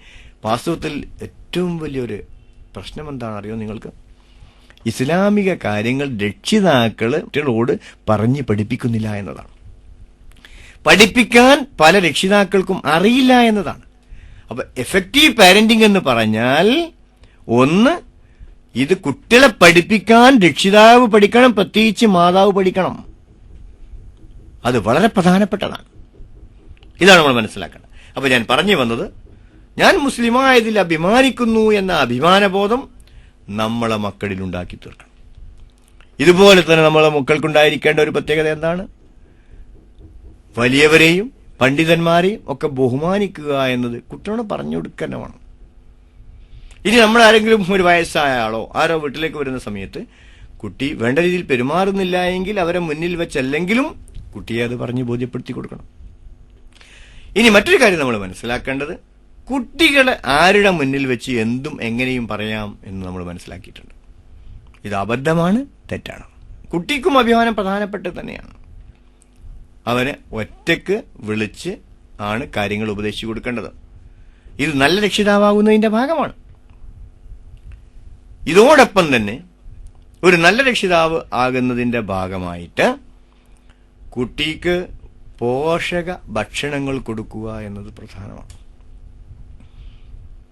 പോഷണം അടങ്ങിയിരിക്കുക അതിൽ കുട്ടിക്ക് ശാരീരിക മാനസിക വളർച്ചയ്ക്കാവശ്യമായ, ഉദാഹരണത്തിന് കുട്ടി നല്ല ബുദ്ധിയുള്ളവരാവണമെന്ന് പറഞ്ഞു. കുട്ടി നല്ല ബുദ്ധിയുള്ളവരാണെങ്കിൽ മാതാപിതാക്കളുടെ ബുദ്ധി പ്രധാനമാണെങ്കിലും അതോടൊപ്പം തന്നെ ബുദ്ധിയെ സ്വാധീനിക്കുന്ന ഘടകം എന്താണെന്ന് രക്ഷിതാവ് അറിയണ്ടേ? ബുദ്ധിയെ സ്വാധീനിക്കുന്ന ഘടകങ്ങളിൽ ഭക്ഷണങ്ങളുണ്ട്, പരിശീലനമുണ്ട്, പൈതൃകമുണ്ട്. ഇതെല്ലാം അതിൽപ്പെട്ടതാണ്. ഉദാഹരണത്തിന് ജനിച്ച കുട്ടികൾക്ക് സ്വർണം കൊടുക്കുന്ന ഒരു സംവിധാനം മറ്റു സമുദായത്തിലൊക്കെ കാണുന്നുണ്ട്. വാസ്തവത്തിൽ ബുദ്ധിവികാസത്തിന് വളരെ സാധിക്കും. വയമ്പ് കൊടുക്കുന്ന സംവിധാനം കാണുന്നുണ്ട്, തേൻ കൊടുക്കുന്ന സംവിധാനം കാണുന്നുണ്ട്. ഇത് കുട്ടികൾ കൊടുക്കാവുന്നതാണ്. ഇപ്പൊ ബ്രഹ്മിയുടെ എല്ലാ ഉൽപ്പന്നങ്ങളും ബുദ്ധി വികസിക്കാനും പറ്റുന്നതാണ്. ബുദ്ധി ഉണ്ടാവാനും പഠിക്കണമെങ്കിൽ നല്ല ബുദ്ധി വേണം. ബുദ്ധി എന്ന് പറഞ്ഞാൽ തന്നെ ചില ആളുകൾ പറഞ്ഞിരിക്കുന്നത് എബിലിറ്റി ടു ലേൺ എന്നാണ്, പഠിക്കാനുള്ള കഴിവ് എന്നാണ്. ബുദ്ധിക്ക് മറ്റു ചിലർ നിർവചിച്ചിരിക്കുന്നത് എബിലിറ്റി ടു സോൾവ് പ്രോബ്ലംസ് എന്നാണ്, പ്രശ്നം പരിഹരിക്കാനുള്ള കഴിവ് എന്നാണ് പറഞ്ഞിരിക്കുന്നത്. അപ്പം കുട്ടി ബുദ്ധിയുള്ള കുട്ടിയാവണം എന്ന് ആഗ്രഹിക്കുന്ന രക്ഷിതാവ് എന്ത് ചെയ്യണം? കുട്ടിയെ ബുദ്ധിയുടെ സ്വാധീനിക്കുന്ന ഘടകങ്ങൾ എന്തൊക്കെയാണ് എന്ന് വ്യക്തമായിട്ട് അറിഞ്ഞിരിക്കണം. അതൊക്കെ എങ്ങനെ പഠിക്കാൻ പറ്റും എന്ന് നിങ്ങൾ എന്നോട് ചോദിച്ചാൽ, ഒന്ന് വായന തന്നെ. ഇഫക്റ്റീവ് പാരന്റിങ് എങ്ങനെ നമുക്ക് നല്ല രക്ഷിതാവാം, അല്ലെങ്കിൽ എനിക്ക് എങ്ങനെ രക്ഷിതാവാം, എങ്ങനെയൊക്കെ പഠിക്കാൻ കഴിയും? ഒന്ന് വായന. പിന്നെ നല്ല രക്ഷിതാവാൻ ഒരുപാട് ക്ലാസുകൾ പല സ്ഥലത്തും നടക്കുന്നുണ്ട്. അത് നമ്മൾ അതിനൊക്കെ ഉപരിയായിട്ട് ഹിദായ പോലുള്ള സ്ഥാപനങ്ങൾ എങ്ങനെ നല്ല രക്ഷിതാവാകാമെന്ന ക്ലാസുകൾ നിരന്തരമായി സംഘടിപ്പിക്കണം. ശില്പശാലകൾ, വർക്ക്ഷോപ്പുകൾ, പ്രാക്ടിക്കലോട് കൂടിയത് സംഘടിപ്പിക്കണം. അതിൽ നിന്ന് പങ്കെടുക്കുക എന്നത് നമ്മുടെ ലക്ഷ്യമായി നാം കാണുകയും വേണം. അപ്പോൾ ചുരുക്കത്തിൽ ഞാൻ എന്റെ പ്രസംഗം അവസാനിപ്പിക്കുകയാണ്. ഇതുവരെ പറഞ്ഞതിൽ നിന്ന് എല്ലാ നല്ല രക്ഷിതാവാകുന്നതിനുള്ള മുഴുവൻ പഠിച്ചു കഴിഞ്ഞു എന്ന ധാരണ നിങ്ങൾക്കുണ്ടാവരുത്. ഒരുപാട് പഠിക്കാനുള്ള വലിയൊരു മേഖലയിലേക്ക് ഞാൻ നിങ്ങളെ ശ്രദ്ധ തിരിച്ചുവിടുക മാത്രമാണ് ചെയ്തിരിക്കുന്നത്. ഏതാനും ചില കാര്യങ്ങൾ ഞാൻ സൂചിപ്പിക്കുകയും ചെയ്തു. കൂടുതൽ പഠിക്കാൻ വേണ്ടി കുറെ പുസ്തകങ്ങൾ ഞാൻ നിങ്ങൾക്ക് റെക്കമെൻഡ് ചെയ്തിട്ടുണ്ട്. അത് നിങ്ങൾ വാങ്ങി വായിക്കണം. ഇനി അത് വായിക്കണമെങ്കിൽ അത് എന്ത് വേണം? അങ്ങനെ പുസ്തകങ്ങളുണ്ട് എന്ന് അറിഞ്ഞത് കൊണ്ടൊന്നും നിങ്ങൾ പുസ്തകം വാങ്ങില്ല. ഞാൻ ആദ്യം പറഞ്ഞ മാതിരി അങ്ങനെ പുസ്തകമുണ്ട് എന്ന് ചിലർക്ക് അറിവില്ലാത്ത ഘട്ടത്തിൽ നിന്ന് അറിവ് ഞാൻ നിങ്ങൾക്ക് തന്നു. നിങ്ങൾക്കത് ബോധ്യപ്പെട്ടിട്ടുണ്ടെങ്കിൽ അത് വാങ്ങുക എന്നൊരു തീരുമാനം നിങ്ങൾ എടുക്കണം. വാങ്ങുക എന്ന കർമ്മം നിങ്ങൾ നടത്തിയെങ്കിലേ പുസ്തകം നിങ്ങൾ വാങ്ങുള്ളൂ. വാങ്ങിക്കഴിഞ്ഞാലോ വായിക്കണമെങ്കിൽ രണ്ടാമത് വേറെ തീരുമാനം എടുക്കണം. വാങ്ങിയത് കൊണ്ട് വായനയാവില്ല. വായിക്കാൻ ഒരു തീരുമാനം. അങ്ങനെ വായിച്ചതിന് അതുകൊണ്ട് മാത്രം കാര്യം നടക്കില്ല. അത് നടപ്പിലാക്കാൻ തീരുമാനം വേറെ എടുക്കണം. അപ്പം പുസ്തകം വാങ്ങാൻ തീരുമാനിക്കണം, അത് വായിക്കാൻ തീരുമാനിക്കണം, വായിച്ച് നടപ്പിലാക്കാൻ തീരുമാനിക്കണം. ഇങ്ങനെ നടക്കുമ്പോഴാണ് കാര്യങ്ങൾ നടക്കുന്നത് എന്നാണ് സൂചിപ്പിക്കുന്നത്. ചുരുക്കത്തിൽ അറിവിനെക്കുറിച്ചുള്ള ഒരു തത്വം കൂടി പറഞ്ഞുകൊണ്ട് ഞാൻ അവസാനിപ്പിക്കാം. അറിയുന്നതൊരു തുള്ളിയാണ്, അറിയാത്തതൊരു സമുദ്രമാണ്. Known is a drop, unknown is an ocean. പ്രവാചകരോട് പോലും ഇൽമിന്റെ കാര്യത്തിൽ പറഞ്ഞത് എന്താ നിങ്ങൾക്കറിയാമല്ലോ. അന മദീനത്തുൽ ഇൽമി വ അലിയും ബാബുഹ. ഞാന് വിജ്ഞാനത്തിന്റെ പൂന്തോട്ടമാണ്, അലിയൻ കറമല്ലാഹു വജ്ഹു എന്നവർ അതിലേക്കുള്ള കവാടമാണ് എന്ന് പറഞ്ഞിരിക്കുന്ന പ്രവാചകരോട് അല്ലാഹുത്തആല പ്രാർത്ഥിക്കാൻ കൽപ്പിച്ചത് എന്താണ്? ഖുർ റബ്ബി സിദ്നി ഇൽമാ, പടച്ച റബ്ബേ എന്റെ വിജ്ഞാനം വർദ്ധിപ്പിച്ചുതാ എന്ന് പ്രാർത്ഥിക്കാനാണ് പറഞ്ഞതെങ്കിൽ നമ്മൾക്കൊക്കെ വിജ്ഞാനം ഒരുപാട് വർദ്ധിപ്പിക്കാനുണ്ട്. എല്ലാ മേഖലയിലും രക്ഷിതാക്കൾ എന്ന നിലക്ക് നല്ല രക്ഷിതാകാവുന്നതിനുള്ള വിജ്ഞാനം വർദ്ധിപ്പിക്കാനുള്ള ശ്രമം നിങ്ങളൊക്കെ നടത്തണം എന്ന് പറഞ്ഞുകൊണ്ട് എന്റെ വാക്കുകൾ ഞാൻ അവസാനിപ്പിക്കുകയാണ്. എന്റെ പ്രസംഗം ഇതുവരെ ശ്രദ്ധിച്ചു നിന്ന നിങ്ങളെല്ലാവരോടും നന്ദി പറഞ്ഞുകൊണ്ട് അല്ലാഹു സുബ്ഹാനഹു വ തആല നമ്മളെ എല്ലാവരെയും ഇരുലോകത്ത് വിജയിപ്പിക്കട്ടെ. ഈ ലോകത്തും പരലോകത്തും വരിക്കുന്ന മക്കളെ അല്ലാഹു നമുക്ക് പ്രദാനം ചെയ്യാറാകട്ടെ എന്ന് പറഞ്ഞുകൊണ്ട് എന്റെ വാക്കുകൾ ഞാൻ അവസാനിപ്പിക്കുന്നു. വാഖിറു ദഅവാന അനിൽ ഹംദുലില്ലാഹി റബ്ബിൽ ആലമീൻ. അസ്സലാമു അലൈക്കും വറഹ്മത്തുള്ളാഹി വബറകാതുഹു.